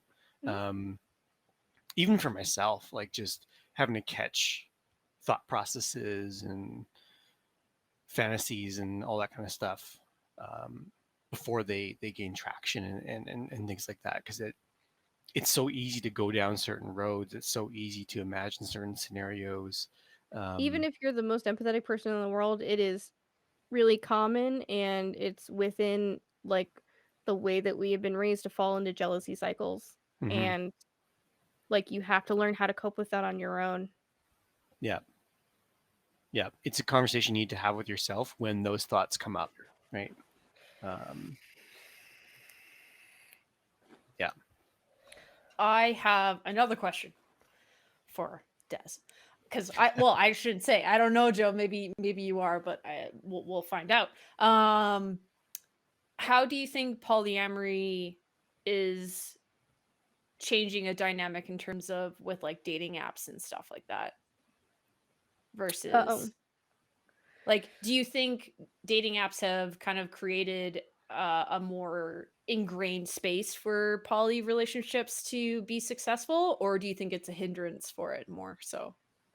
I think it's kind of both. I think Mhm. healthy. I think the sort of the total screen time awareness, the awareness of poly is more because it's pretty easy to put in your profile like whatever, I'm this many years old, poly, vegan, 420 friendly, whatever. Like There was Or you so could just much say like Canadian now. dismissiveness That there. would be the Des. same thing. like it's pretty easy to just lay that out there for a person and be like, Hmm. this is who I am, accept it or don't accept it, here's what I look like, accept it or don't accept it.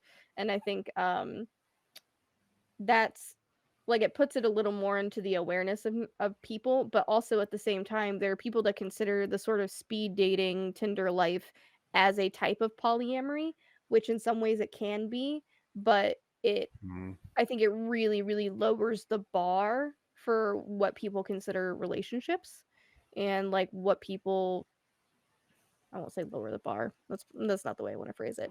It like to me there's a difference between being poly and just like hooking up with someone, having sex with them, dumping them, going to a new person, hooking up with them, having sex with them, dumping Mm. them, going like doing the serial monogamy. Like serial monogamy Mhm. is not polyamory, and I think there are people who get that confused a lot. Yeah. So I think while it is raised the exposure, it hasn't really alleviated any of the confusion. Right. Okay. Well, I've seen, not seen, I've heard from friends, um, mostly referring to or referencing former cis heterosexual partners, um, polyamory being used and dating apps, um, as sort of an excuse to sleep around. Um, and like dating apps really facilitate that kind of thing. Mm. And again, that's not so much on the dating apps, that's on the person who's doing that, um, and sort of abusing polyamory, or using it as an excuse to, uh, you know, justify certain behaviors and stuff like that. So, It's like um, those people who decide that they're like philosophers or like, "Oh, I'm a Marxist," or blah blah blah, when really they just have a problematic viewpoint and they're trying to justify it by calling it something fancy. yeah, yeah, yeah. I like to sleep around. I'm polyamorous, you know. Yeah, Right. it's Right. like Right. Yeah. Yeah, it's fun. It's also just fine to sleep around. You don't have to call it something complicated yeah. It doesn't need a because little box. people who are poly will walk into that being like, "Oh, you're poly, like you should know what you have to," but like there's no they don't have the communication level that's needed in a polyamorous relationship. They're just serial monogamists. Yeah. Right. Like there's they don't have the skill set, and when you say you're polyamorous, it's like there's implied that there is some sort of base level of communication and function that you have within relationships that works for multiple relationships. Hmm. Yeah. Hmm. Yeah, and someone who's bad at communication in a monogamous relationship is probably going to be bad at communication in a polyamorous relationship, Right. right? So, Well, yeah, and I think that comes back to the reality of like what the social perception of polyamory is versus what the actual development of polyamory is, right? Like yeah. so people they associate like when we look at that graph and the first thing that you see on there, is that people be like, "Oh, well why is cheating on that graph?" And you're like, "Well, because it's technically a component of it because some people are polyamorous, but they choose to do these things against the partner's will or knowledge or whatever it might be." Um, Hmm. but for whatever reason, that's the primary focus that's been Yeah. attached to it, right? Yeah, Yeah. because it's a stigma. Because Yeah. polyamory is only for people who wanna sleep around without any consequences. Yeah. And that's where honesty and communication and trust is so important. Well, and And that stigma is so damaging, especially to people who identify on the ace spectrum, because mhm, people think that polyamory is just about sex. It's how many people you can have sex with, yeah. and it's Mm, not. Yeah. Like, it's how many people you want to consider yourself committed to and be in a relationship with on whatever level works for you that you yeah. 2 have decided upon and agreed upon. Yeah. Hmm. Yeah. So it's, those sort of stigmas are damaging and alienating for other people in queer communities that may, consider themselves polyamorous, but because they're, ace or whatever, don't consider themselves part of that community. Right. Yeah. I Mhm. would totally like consciously have a dilemma internally with something like that, right? Because it's just like, well, what determines the polyamory bracket, right? Mhm. And most people would say it's a sexual interaction of something, Yep. right? Mhm. But again, to me, as more on the the ace paradigm of things, um, you know, the value of sexual interaction to me is actually not very high. like Hmm. like that's not important to me. What's important to me is having very like dedicated, intimate um connection with somebody who chooses to be that person, and that mutual exchange of that. So it's a very dismissing thing when you say, well, polyamory wouldn't be for people who are more on the A spectrum of things, because that's not the value of what a relationship is, Yeah. right? And that's always a hard thing to kind of describe to a lot of people too. It's just like, um, you Oh know, gosh. oh no. Oh no. Oh my Dan! god. Dad, no. What have you done? Crystal! Oh, oh, this is scary. Hi, hello, hello. Hi, everyone. Welcome, welcome. Don't worry, we're just talking about polyamory and relationships and Really being simple, complex, ace, really and simple it's topics, you know? super, Yeah, super great. yeah, Yeah. Holy we're hell. having a lovely little chit chat here.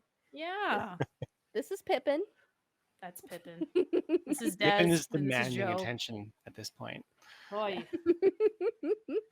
Uh, hold on, I gotta change something here for a second. There you go. Hey. Oh, cool. Hey, polyamorous person. Awesome. Hey, there we go. Poly You'll people in want the to chat. watch the VOD of this then, I Yeah, think. for sure. Yeah. Because it's something else right now. Yeah. We've talked for about 2 hours about poly. About that. Which is But impressive, I think. it Which was is impressive. impressive. It was Yeah. super, Considering super. the lack of notes we had on this episode, the fact that we've been chit-chatting for 2 hours is pretty good. Pretty Oh, solid. more It feels pretty solid. polyamorous people. That's awesome. Yay! So if you are any of the new people, if you are polyamorous, we were talking a little bit about the stigmas around polyamory. If you have any popularized stigmas about polyamory that you know of, put them out in the chat. Because like sometimes, because I'm personally poly, and I've been poly for a while, and kind of when you're in sort of polyamorous communities, it's easy to sort of have that little echo chamber of like poly's cool. Everybody should think poly's cool. But there are Hmm. lots of really negative stigmas around poly. So if there are any that you want to throw up in the chat so we can talk about, feel free. We Yeah. are and things about and also if you're not poly, if you have any questions, we've been Hmm. really diving deep into this topic tonight, so we're Hmm. excited to talk about it. Yeah. Yeah. I'm trying to remember where I was. Yeah. Talking My about internet wife decided to pop in apparently, and derail my thoughts. Crystal, we're gonna have a talk later about that. You know that, right? Um, and you're in your digital polyamory. my digital see it. This is the joke: is that Crystal's my internet wife, and Dan is just default Brad, who's a part of our polycule. So there's no like sexual romantic component of it, but Dan's definitely the core aspect of. I mean, he builds the Valheim forts. He, oh, it's so great. We would have a wonderful village together. It's it's great. You know, it's a super great dynamic that that the three of us would have with that component. So Yes. So I am seeing a couple people talk about sort of letting your partner cheat on you, or talking about compatibility or cookery or oh whatever. Um, I think that's, again, very much. I think we talked earlier on in the stream about the dynamics of like it being about sex and stuff like that. But I think that that makes it difficult to talk about, and we've talked a little bit about in the stream already, the sort of entrenched nature of monogamy in defining the parameters for how poly relationships and dynamics are evaluated. So yeah, I think those are very common stigmas for sure. Yeah. 100%. mm-hmm. Yeah.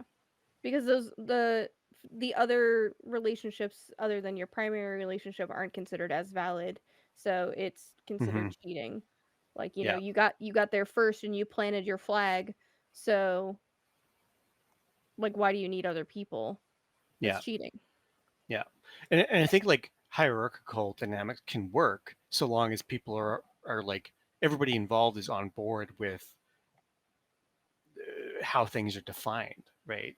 I think Mm. if people, one or more people in that dynamic are not aware or on board with what's going on in that situation, then you know it gets problematic real quick, right? Mm-hmm. It's It's 11 o'clock. My lights it's just 11 turned off. o'clock in Eastern time. We all know this now. Yeah, you guys keep talking while I Switch your We'll lights back on. reset all the while I, lights. while I Yeah, reset no, all I of my mean, lights. it that it's such an interesting thing when we talk about the dynamic of like outward perception of polyamory relationships and then internal perception of polyamorous relationships. You know, what is the judgment that society has placed on people's relationship types versus the people who have placed them on themselves, right? You know, like there could be people who are in poly relationships and they have a partner um who the dynamic is that they want to go seek out more partners, and maybe you're not in that space to do so, or maybe you will later on. um Outwardly people will be like, oh yeah, you're just letting your partner cheat on you. How like, have some self-respect. How dare you? Des cannot give the stronger eye roll for it, because that's true. Because when you're having it's more of a comment on the person making that judgment, because if you Hmm. have, a very good communication with your partner or partners, that between yourselves that this is more important, right? Yeah. It's not to say that there can't be toxic and abusive relationships in polyamory. Of Oh, course there for can be. sure. There are tons of For people who sure. that Yeah. use polyamory as an excuse to be emotionally or physically neglectful of another partner with the same with uh, almost as sort of a bragging right. Like, oh, I've got all these partners and I'm dating Mhm. 8 different people, but like Hmm. when you don't talk to 6 of them except every 2 months, and they all hate you because they never see you, it's like, are you actually in relationships with those people, or do you just like marking down those lines on a chalkboard, Mhm. Yeah. putting those notches in your Yeah. bedpost? Which again isn't about the relationships, that's their ego, right? Mhm. This is about someone inflating themselves to present to a wider societal expectation of whatever they think is valuable, Hmm. Mhm. right? So even at that point, they're not even looking at their partners as people. They're just, like you said, they're something to put on the mantle, Yeah. right? Yeah. And that's just terrible. Don't do that. Um, there's another comment here. Thank goodness for metamors. I'd be a wreck without my partner's partner. I don't know that I brought up the term metamor. I have yet to hear this. Metamor is a term for your partner's partner.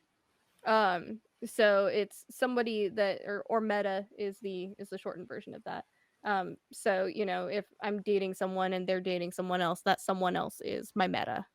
Even regardless if we are in a relationship at all, whether we know of like whether we talk to each other or whatever, that person is my Mhm. meta because Hmm. they're 1 degree of separation away from me.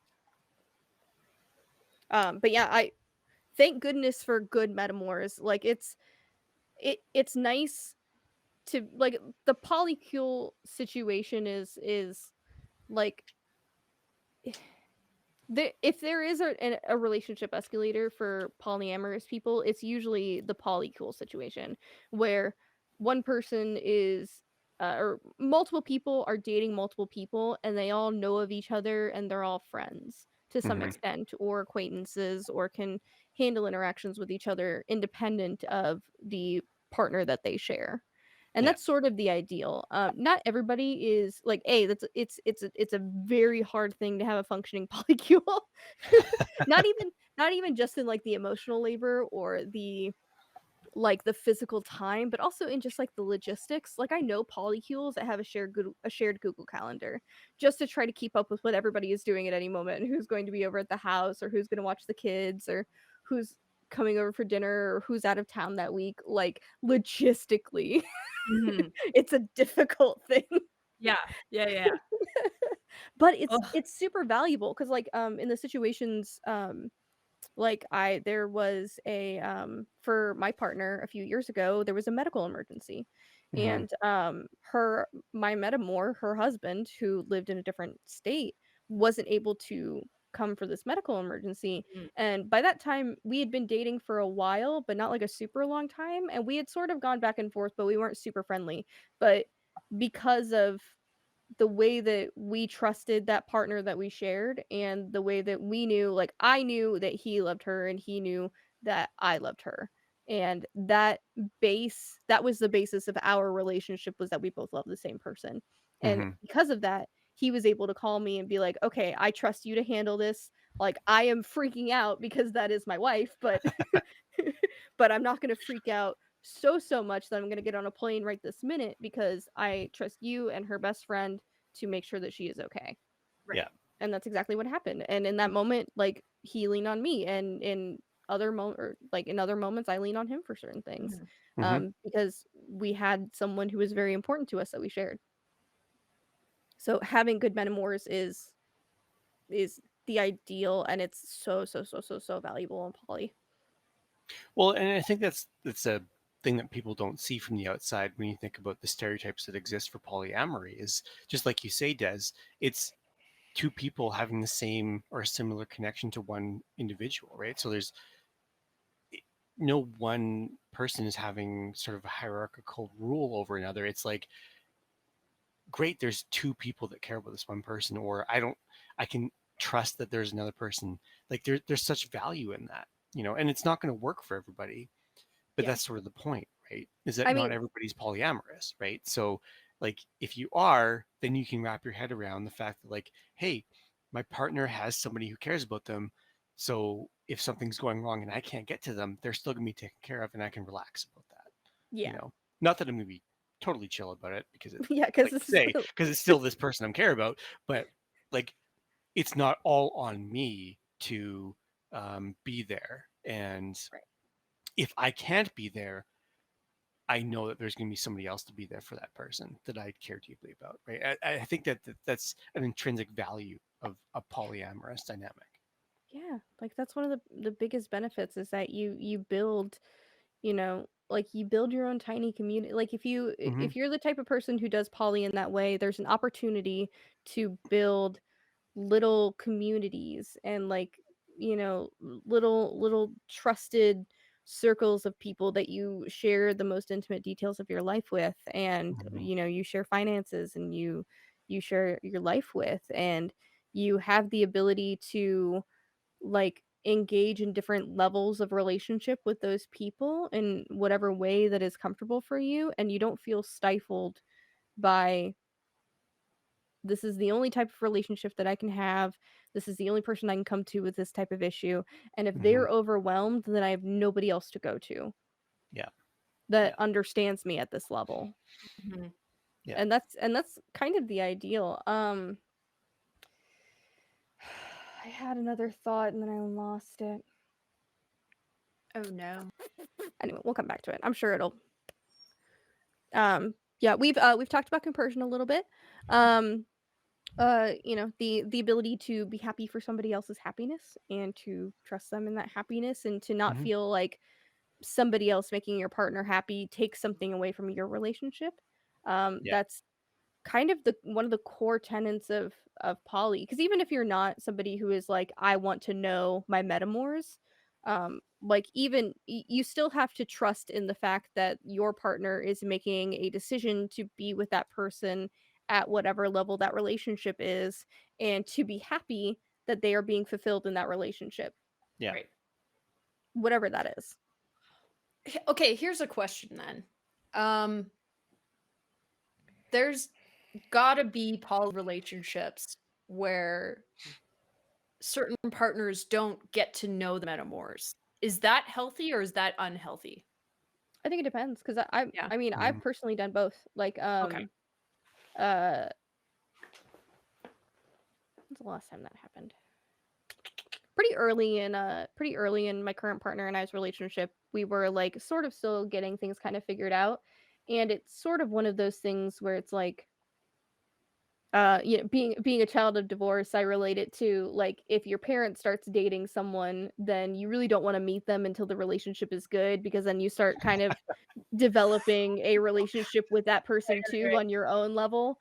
Like Yeah, yeah, yeah. and then if because the relationship at that point is not about you. It's about who your parent is dating. So like they're the Hmm. ones who are in that decision in that relationship. They're the ones who are going to make that decision whether or not that relationship works. And to involve a third party in that is not always healthy. Like I never like I don't lie. This is my partner, blah blah blah, and this is who this is who I've been with, blah blah blah, and I'll talk about them. I'll talk about them as part of my life. But it's okay to not wanna be at that level of involvement, especially if the relationship is new, because Hmm. you also just wanna focus on this new person that you've met, and you wanna see them as an individual, and you want them to see you as an individual, Hmm. Mhm. and not just, "Here's the thing," unless you're a couple. Because triads are also another popular form of polyamory where a couple will take on a third person. Sometimes that is just for sex. Usually that's called unicorn hunting, which is kind of a taboo thing inside of polyamory. It's a very it's a sort of hotly debated on like whether or not it's ethical. It's in my mind it's unethical like to be a couple, and usually they seek out a woman, and they seek out just another woman for threesome sex and don't treat her as like a person or an individual. They treat her as an accessory to their relationship. Right. Hmm. And that can be very damaging. Um but like triads exist, and I don't think like if you're entering a relationship with that couple, then you should, and it is known that you're entering a relationship with both of those people at the same time. It's not it's not easy. It's kind for me, it's one of the hardest forms of poly there is. Um and it also kind of demands that equal time is spent each partner with the new individual entering the relationship. Hmm. Because if it starts to go one side or the other, especially if the couple is new to polyamory, then things like jealousy can come up. The outsider might want to feel like more of an insider and might want to get in with one partner over the other. Like it's it can go toxic really fast depending on who is in it. But sometimes sometimes you don't need to meet your metamors. Yeah. Um, and that's okay. Mhm. Yeah, no, always an interesting thing for me because it's just like if I perceive myself to be in a poly relationship, it's just like I would have no for my own state of being, I would have no hesitation with any of my partners being like, yeah, just tell them I exist. Like that it would almost be a requirement, that Yeah, I Hmm. no, that's yeah, I consider that a requirement. It's like right. I shouldn't be a secret. Like, Right. Yeah. Yeah. So it's just like I'm trying to think about I'm like, okay, like the more that I dive into this, the more the understanding of myself and how I kind of perceive my future of if I were to be dating and stuff like that. If Crystal's still here, don't worry, Crystal, you're my you're on my list. Don't worry about it. my God, horny on Maine. I have to rustle her feathers. If not, I'm not doing my job. Um No, it's one of those things where, realistically, it's just like, okay, what would be some of the boundaries that I would have set out for myself, right? And one of them I think I would have to communicate is just like I am not a secret, right? Like Hmm. that would have to be like I don't care how many partners you have, but I need to know that they know that I exist, Yeah. right? And that's a trust thing for me, right? It's also a consent thing. Yeah, Hmm. Like totally. it's informed consent, and like for some people they are inherently against that. They're like, I don't want to know your other partners. Like I don't want to know your other partners exist. I think that trends towards unhealthy. I don't, everybody's Yeah. different, so there could be people who are in very casual polyamorous relationships where it's like we're casual, you're a satellite partner I see once every 6 months, we only have sex, I don't need to hear about your relationship with 5 other people because I've got 48 hours to spend with you, and that's it. But if it's a ongoing long-term thing, it's like I wouldn't not tell my partner about my other partner in the same way I wouldn't not tell my partner about my coworkers Mm-hmm. or my friends. It's like these are the people in my life. This is my life as it is, and to not Right. tell you about this piece of my life is to like lie by omission. Yeah. Mhm. Not ideal in my Not ideal. terms anyway. In my cone of viewpoint of this, that would not be ideal. I don't think that necessarily that's a cone. I would describe to that too. I think anytime you're keeping core huge components of who you are from anybody in your life, not that you have to be totally disclosing everything to everybody, but like again, going back to like because we were talking earlier about like whether you want kids or whether you're wanting to be monogamous or not, like if you're keeping key things from a partner, whichever partner it is, it's trend like to use Des terms, it's trending towards unhealthy. Mm, I don't see any situation where keeping something huge from a mhm. partner is a good thing, Right. you know. I and to compare it to my own experiences, it's something I see something very similar a lot in sex work, where Mm-hmm. there will be sex workers who have partners, and their partners don't want to know anything about their job. They don't want to know who they're Yeah. seeing. They don't want to know how often they go to work. They don't want to know the level of work that they do. Like they want to date them with their job being a non like just a the dark side of the moon. Mm-hmm. Like you just never know about any of it. And oftentimes I see that fail. Like the relationships that work within sex work where one person is a sex worker and one person is not a sex worker is Mm, there mhm. is always like the ones that work there's always some level of communication about the work that they do Yeah. Yeah. because then it doesn't feel like because that doesn't feel like cheating. 'Cause, like, so often, like, that whole secrecy thing, like, it starts to build this resentment. It's like, Mm-hmm. even if that person, the non-sex worker partner, asked for that secrecy, like, what they don't know is so often so much like, what they can imagine is happening is so much more scary than what is Mhm. actually happening, and so much more Right. threatening than is what actually happening. Yeah. Because like, the majority of sex workers that I know, it's just a job. It's like, Yeah, yeah, whatever. yeah. It's like I don't have a romantic relationship with this person. It's like we have a job, we use these tools for our job, but then at the end of the day, I clock out and I go home. Yeah. Yeah. Like it's that sort of thing. So it's Well, never as scary I would, as people who are ignorant to the experience think it is. yeah. right. I was just gonna say, like, to me, that speaks to a deep ingrained anti-sex worker position, right? Right.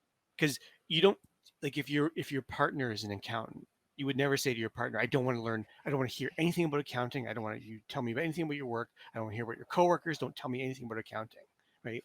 The only time we really see that, like, I don't want to know about your job, is sex work, right? Yeah. And so I think if a person's like, I know you're a sex worker, I don't want to hear about it, I think that breaks down because that person is inherently, deeply, maybe unknowingly, anti-sex work, right? Right. And I think it goes back to what we were talking about earlier, where it's like they're secretly hoping that their partner stops doing sex work, Or right? they outwardly say it. There's Mhm. Or stripper they, I boy mean, I'm sure they outwardly do all the time, but like, there's stripper boyfriend syndrome, I was which about to yeah, is say, in the doc, we talk about that stripper we talk boyfriend we talk syndrome. about we talk about stripper boyfriends. So It's the so guys that date strippers and yeah. they're like the strippers will buy them Xboxes with their money, but while they're sitting around playing with the Xbox that the stripper bought for them, they're turning around and calling them a whore at every turn. yeah. Like it's, Yeah. you Well, know, I remember seeing one documentary about sex Serena. workers where they had one of the sex workers and it was dating somebody and they brought the partner on and and he said what would he say? He said something like along the lines of like, well, I know who she's coming home to bed with every night, right? And I'm like, oh, that does not feel good. That feels like a weird ownership thing Yeah. where like he's rationalizing in his head was like, I actually own her, But I so am the whoever she has alpha. sex with Mm, is not relevant, right? right.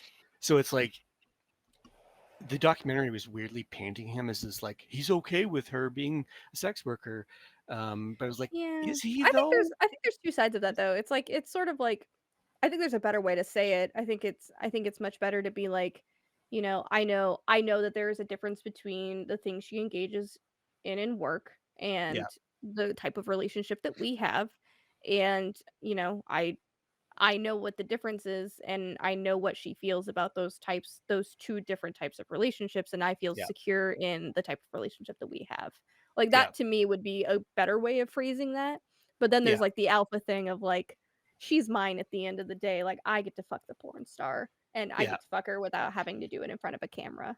yeah. Like Well, and like in that particular instance, that was very much what it was. It was yeah. not that Yeah. lovely nuanced position that Again, is presented that's to about us. inflating ego, Yeah, not necessarily the yeah, fact that they're supposed to be having a really like healthy relationship.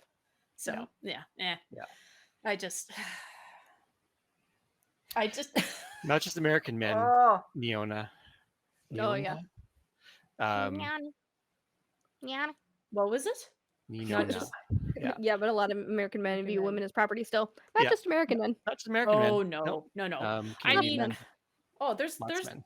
there's literally still places in the world where culturally women are still, I should say, wives are still viewed as property, Well, right? right Like here in it's Canada, we don't have to get too global about it. Like North America has that exact same problem, right? yeah, but there are places in the world where it's literal currency, Mhm. right? Like and this isn't to like navigate like a specific thing and reduce this topic down to that, but like there are cultures where it's like women are in exchange for say like herd animals or something like that, right? Like I Mm, mean, that's we're how going down a marriage started. yeah.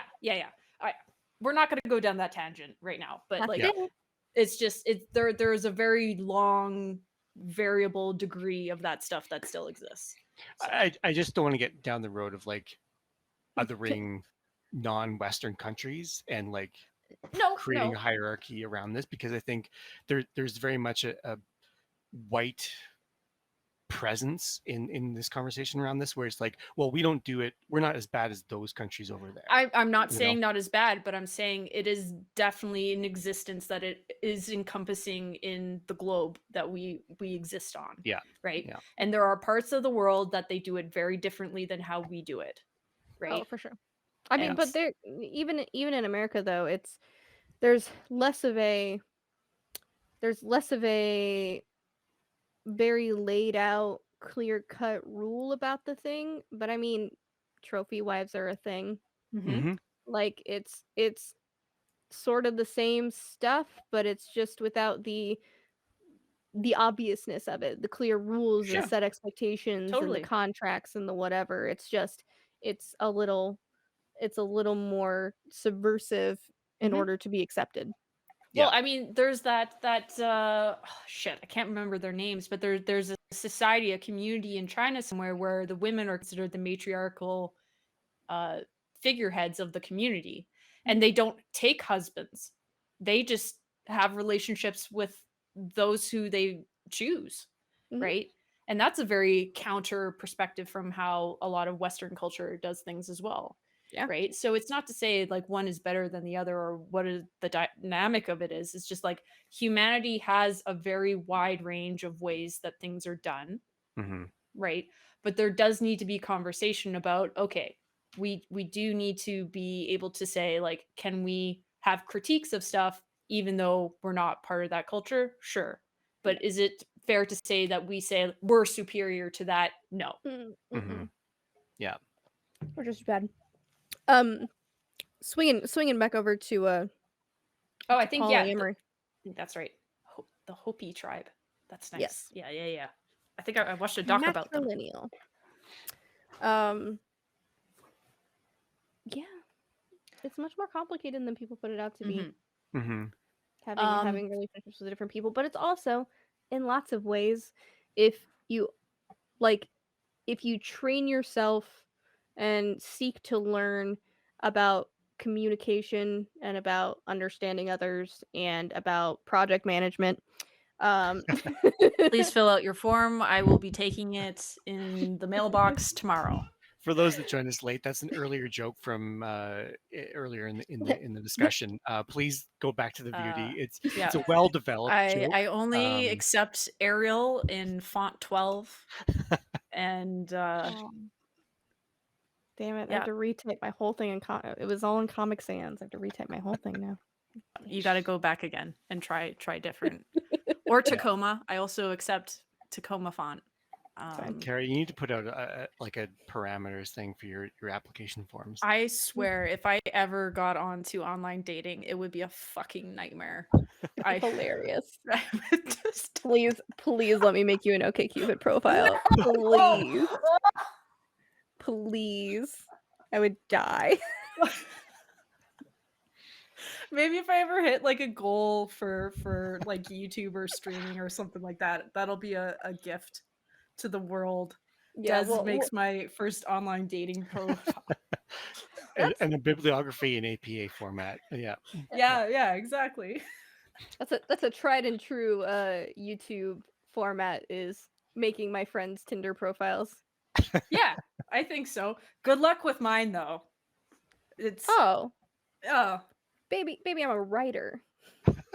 I can spin anything. Yes. All of my downfalls shall be corrected in the online format. I'm a writer and a photographer. Oh yeah. I got it all. Good luck with this geometry, but yeah, anyway, that's not the point. Got you. Oh my god. Polyamory is great, but it's hard. It's hard. Yep.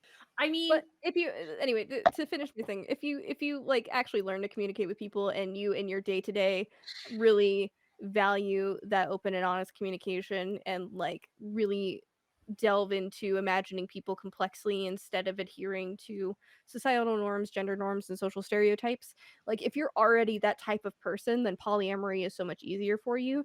If you're not already that type of person, then like you kind of have to work that much harder, because you just meet people where they're at.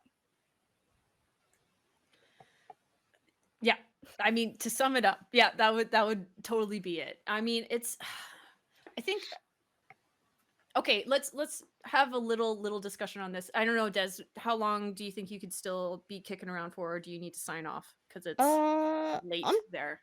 11:30 there. Yeah, I'm gonna go until like midnight. I think midnight? probably 3 hours is long. Okay, cool. Long enough. Let's discuss a little bit about how we navigated. You know, you're talking about how do we keep intact with like our thoughts of like, could I be polyamorous? I'm not quite sure how to approach these things. Like, what were some of the first cognitive like thoughts that you had that you're like, oh, okay, maybe I could be poly, and how do I navigate this? Was it other people in your relation, like in your network, that helped you kind of navigate it? I think the biggest catalyst for me even being interested in hearing about other people's relationships who were poly, because like I knew people who were poly, but until I had sort of come to a level of self-acceptance, I wasn't really interested in like hearing about their relationships. Not in like a judgy way, but I was just like, okay, that's not what I do, but that's nice for you. Right. Though I also say that but for context, my first polyamorous relationship was when I was 18. So like it's not like I had a ton of relationship experience before then, but like before I had that polyamorous relationship, and then I was monogamous again for like a short period of time, and in that monogamous era, I was a serial cheater. And there was stuff in my life going on that I didn't feel supported. I didn't feel like I was bored. I was bored out of my mind, because also at the time I was very in denial about like how gay I really was. So I was like, not only am I not interested in this relationship because I am not with someone. I feel obligated to be with this person. It's not like Mm. someone that I'm even like really truly attracted to. It's just this is sort of what I am expected to date. Um, but like I was just bored. And it wasn't until after I had had some pretty bad experiences with like feeling like empty and cheating because of it that like I came out and was like, all right, I'm being a shitty person. I need to examine why I'm being a shitty person because nobody is benefiting from this. Not me, not any of the people I've dated. Something's up. And Mm-hmm. so I like took a long break from dating and I really started to listen to the poly people in my life and I started to really invest time and energy into my friendships. And it was only when I felt secure in those friendships, when I felt secure in myself and felt like I had learned some stuff about myself, went to therapy, um, that I was like, okay, I can approach this with new eyes. Like I have some model for how polyamory should be because I had people in my life that were polyamorous and they were successful. Um, I'm not feeling so insecure that I feel like I need to fill every cup in my life with somebody else's, you know, tea. Mm-hmm. Um, and I was able to approach it from a mentally sound place. But there are people who do polyamory in the same way that without that sort of self-assuredness and without that sort Mm. of like I know what I need and even if I didn't have anybody like I would be okay. Really that's where I got to. When my ethical polyamory life started, when I started having healthy ethical polyamorous relationships was when I felt okay being single. Mm. Mm-hmm. Mm-hmm. And then it sort of worked out. Right. But Totally. I did hurt myself and I hurt, several people because I thought I had to adhere to a certain way of life. Yeah. Yeah. And that didn't work Mm-hmm. out for me. Mm-hmm. Joe, anything to add to that? I mean, I kind of covered it earlier on in stream, but I think um, what appeals to me about polyamory and what has drawn me into it is the communication and that things are um, presented in a very upfront way, or at least they should be. Again, I said it earlier on, but I find the whole dating concept very confusing and gender scripts and all that stuff. The fact that people have expectations based on stuff we learned from 90s sitcoms is very confusing to me. And so the idea that things would be laid out, and again, the fact that I've never had best friends or whatever, I have multiple people that I have deep connections with. Polyamory just fit. I think when I first found out what it was, when I first heard about it, um, the idea that a partner would have a partner who makes them happy is just it fits. It makes sense. Um, and I think, like I said earlier on, I envision 2 to 3, but I don't want to box it in. I don't think anymore, especially after this conversation. Like I don't know. Who knows what it's going to be? Mm-hmm.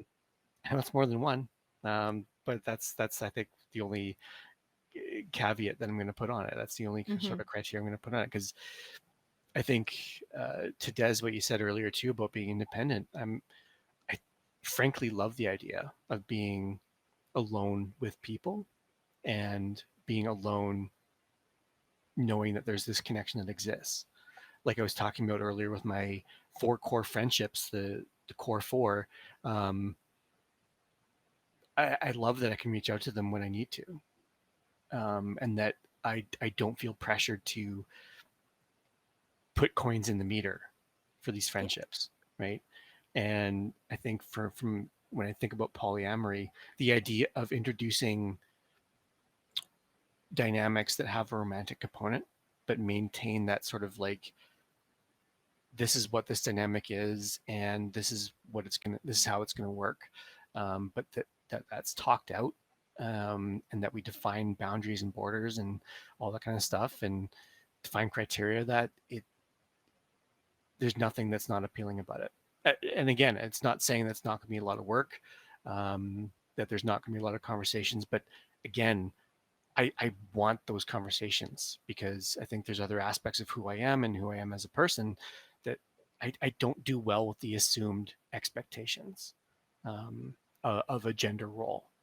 As a non-binary person, yeah, I present masculinely, but that's just how I present.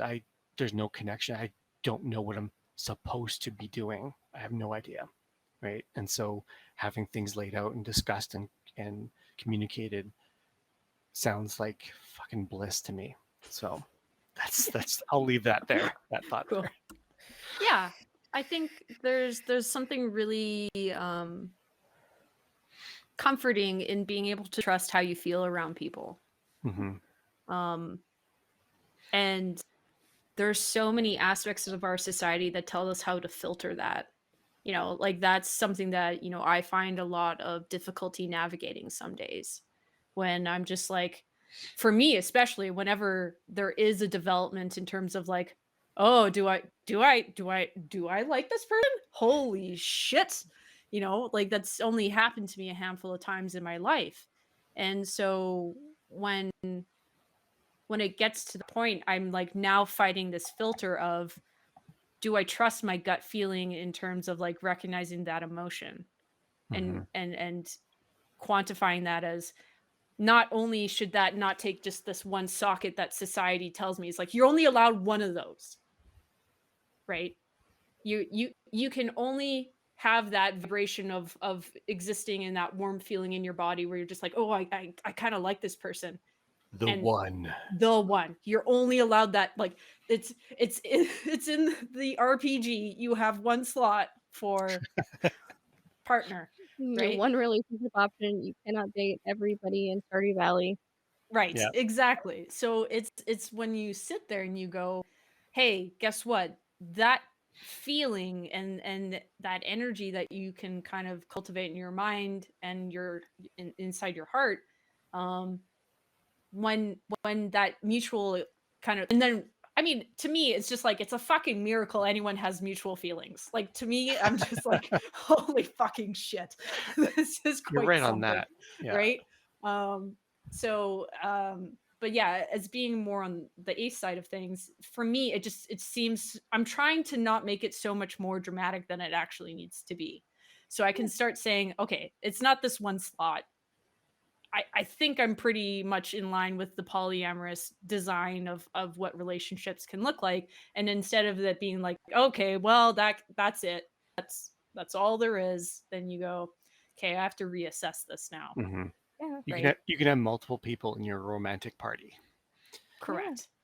Yes. And like, So, and the best thing is just how freeing the options are, because Yeah. even in monogamy, it's very much there's only one kind of monogamy. There is the relationship right. escalator.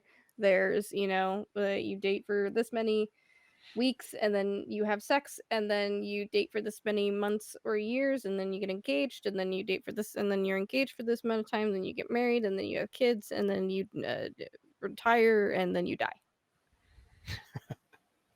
What an amazing story. How exciting. So romantic. So romantic. Yeah. But I mean, No. that's one of the things I like personally about polyamory is that there is, and it's sort of a hard thing for some people to deal with, is that the NRE, the new relationship energy, sometimes that can be great and sometimes that can be really struggling for some Mm. people. Because if you're not used to poly and one of your partners enters a new relationship and there's that new relationship energy, there's that new Oh, I spark, see. there's that new like Okay. fun.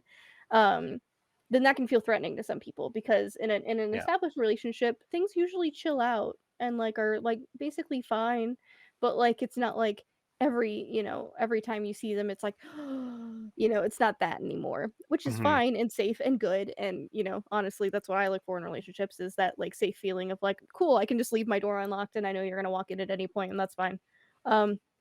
But the NRE for a couple that is like, or somebody who has a partner and they're having that new relationship energy for that, like an established thing, and they have compersion, like sometimes that flows over, and that's really nice. It's like, your partner started dating someone new, so they've got some fun new relationship energy, so it sort of reminds you of what you guys were like in the very beginning, Hmm. and it sort of re-sparks that. So there's no, like, there's no ball and chain, like, "Oh, okay, we've sparked, and this is our new relationship energy," and then the energy, like, slowly degrades over time. Yeah. It's like, new relationship energy, and then, a year into it, "Oh, they started dating this other person that they really like, and that kind of reminded me of why I really wanted to date them in the first place." And, like, the energy's up again, and then, that propels that relationship even further, and, like, Hmm. there's ways for that to work for those relationships, so even Mhm. even when they're engaging in a relationship that has nothing to do with them. Right. Yeah. Yeah. Do you think there's less of a stigma in the polyamorous world around longevity of relationships? Like, there's gotta be I an think because understanding. I think poly people really recognize how hard it is to actually have good, healthy relationships. Like, their relationships on hard mode. So it's like, the fact that any of us are together for any amount of time is great. Hmm. Right. Like like, I mean, like I said, I've been dating my girlfriend for 4.5 years, and sometimes we'll look at each other and we'll be like, "I still like you. That's really cool. Yes! Like, you still like me." Like Achievement unlocked. like, "This is still good. We're doing great." That's something else, hey?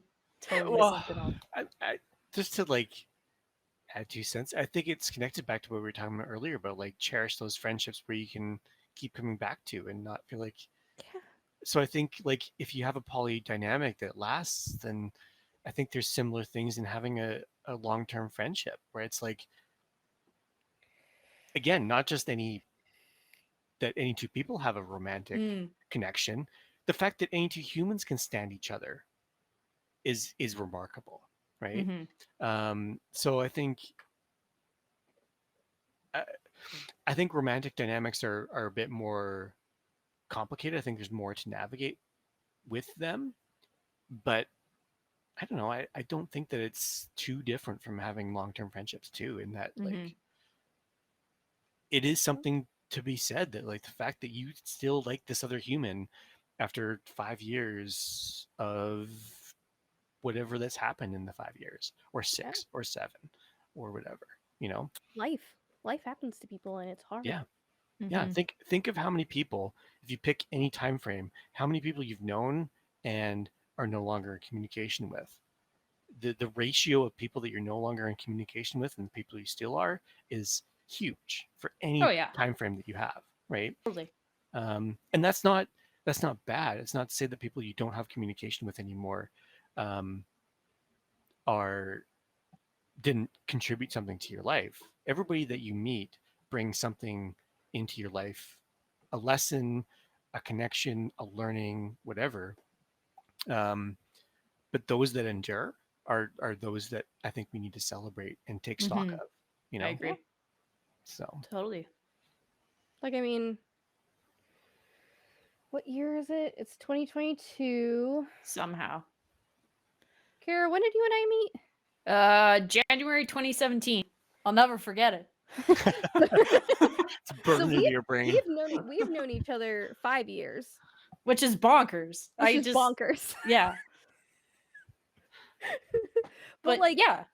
the fact that, like, even like you and I still like each other and we are still friends, considering the people we were 5 years ago, is Mm. an achievement. Yeah. Like, for both Oh, of us. sweet summer child Kara. Say, like bumbling idiot mess Des was like, "Oh, cool, I'm gonna be a videographer." Oh, yeah.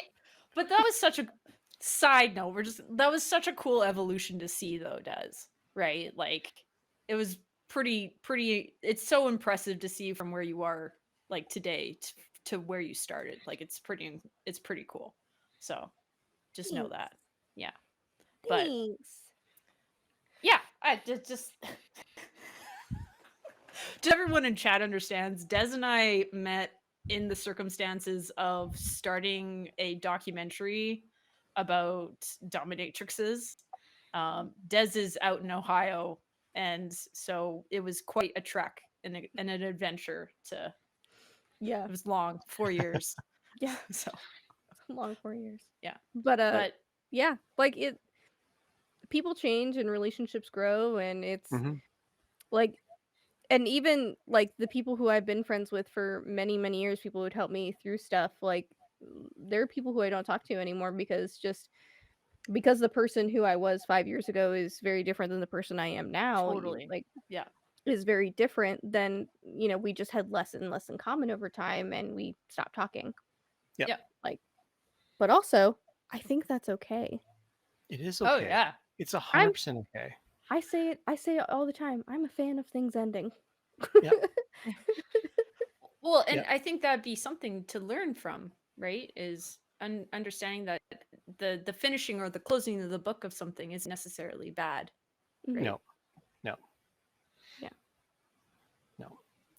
Joe's still my friend after we traveled Japan for 45 days and slept in the same room for 45 days and was Yeah. together 24/7 for 45 days.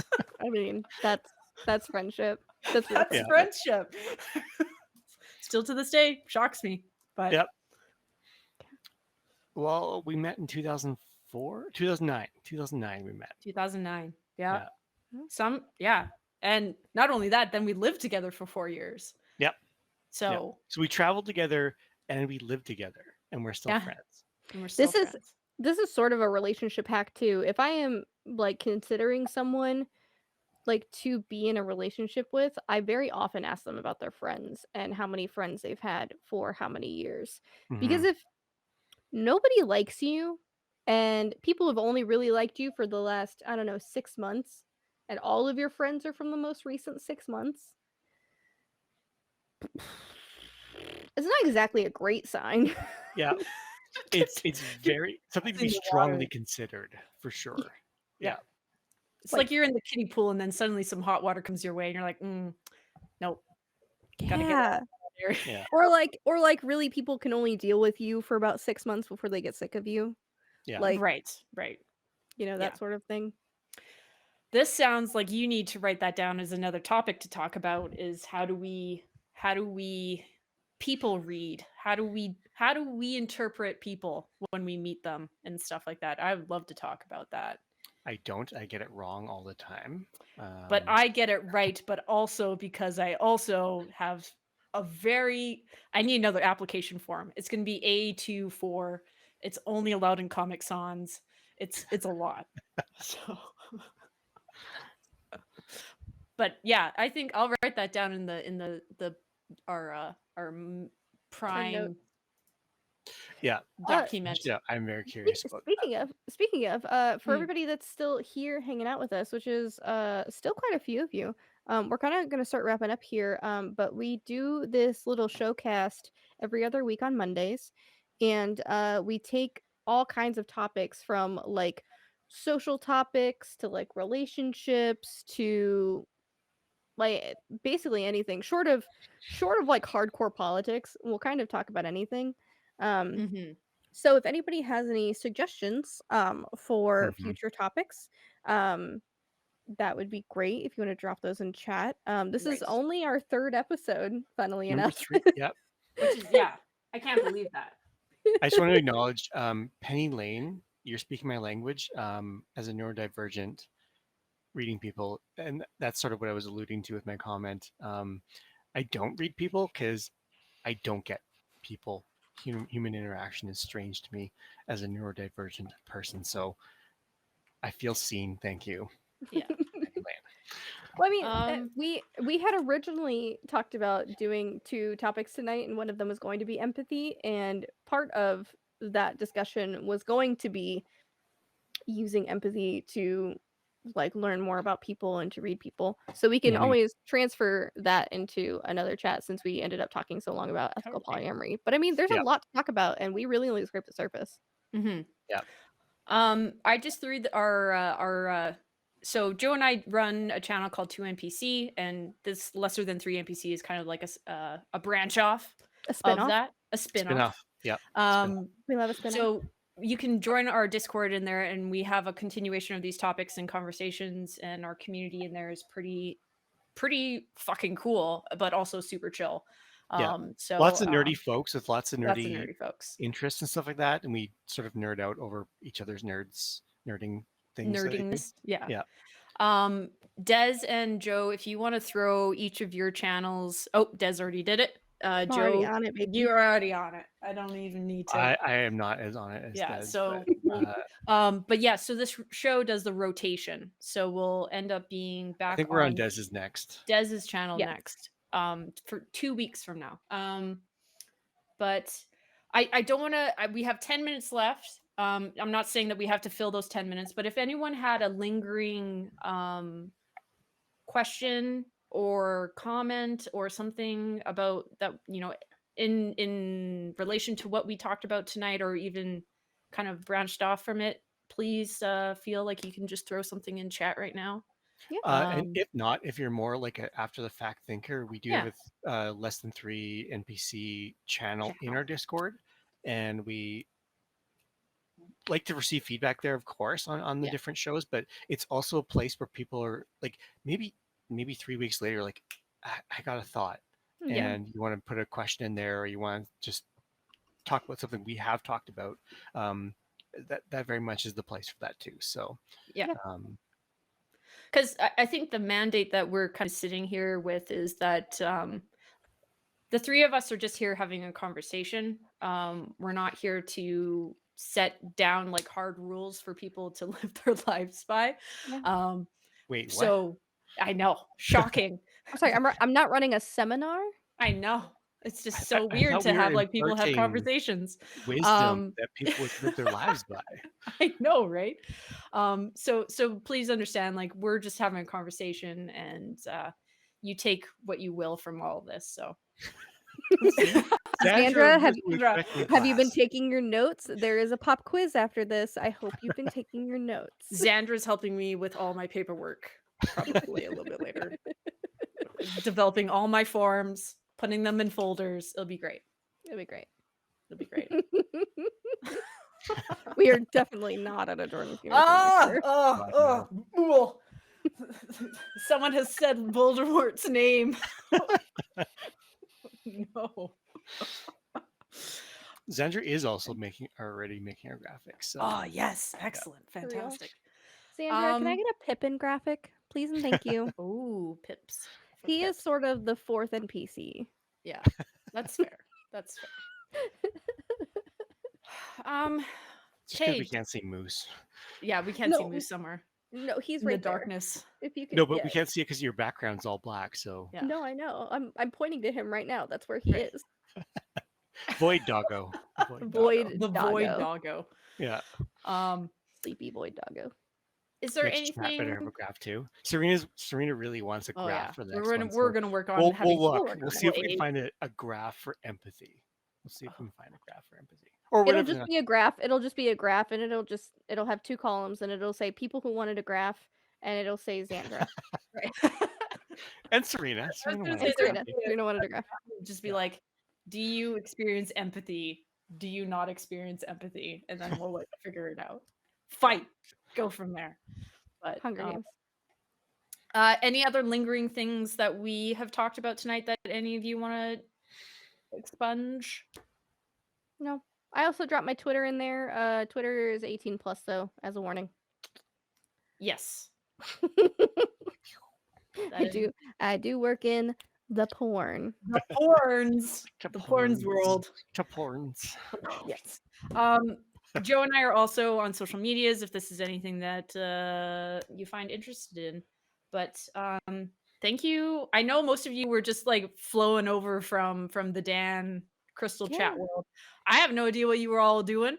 Probably NFT stuff, maybe, or maybe not NFT stuff, but that's also very, very cool.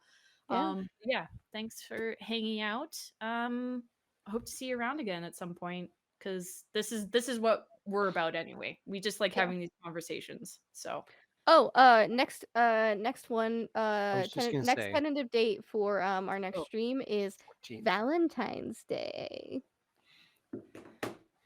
We got to get some ideas in here. What Yeah, if we we got like, some Valentine's Day specific ones yeah, because you each two are write, my date. yeah, we should write each other some Valentine's cards. Ooh, I'll write you some poems.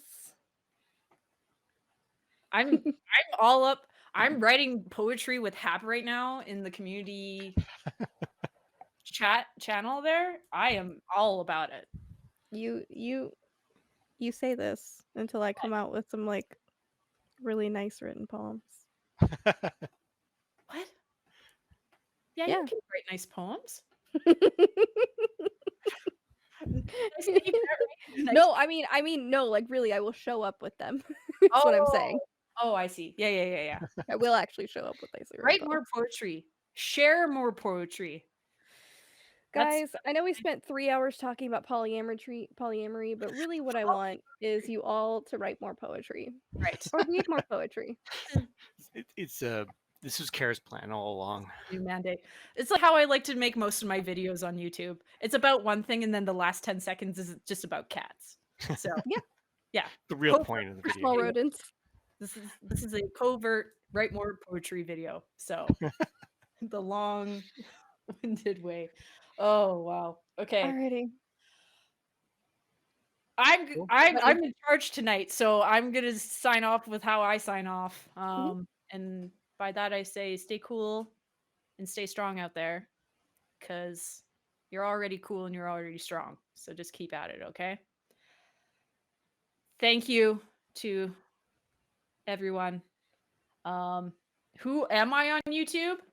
Oh boy. Hold on. You get your link. Where's your link? I have it. I'm not as fast as Des, but here, hold on. I have two. I am the social media manager. You are the social media manager. Oh no, it's not gonna work because I did that at the same time. Hold on. Is Twitter gonna let me do I'll it? say thanks, folks, for hanging out. Also, I Lovely to have think your conversation. YouTube link is on your Twitch about me. It should be. Yeah. I also have a link tree. All my socials are in my Twitch about me There you too. go. So Yeah. Send them out there. Actually, this is better. Fuck. Don't worry. Forever. We're not usual on the internet. It's fine. We're in this forever. We're in. just waiting.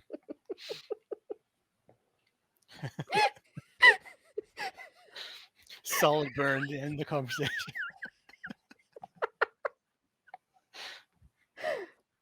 Kara, you're in control. You have to end the live stream. Okay, goodbye.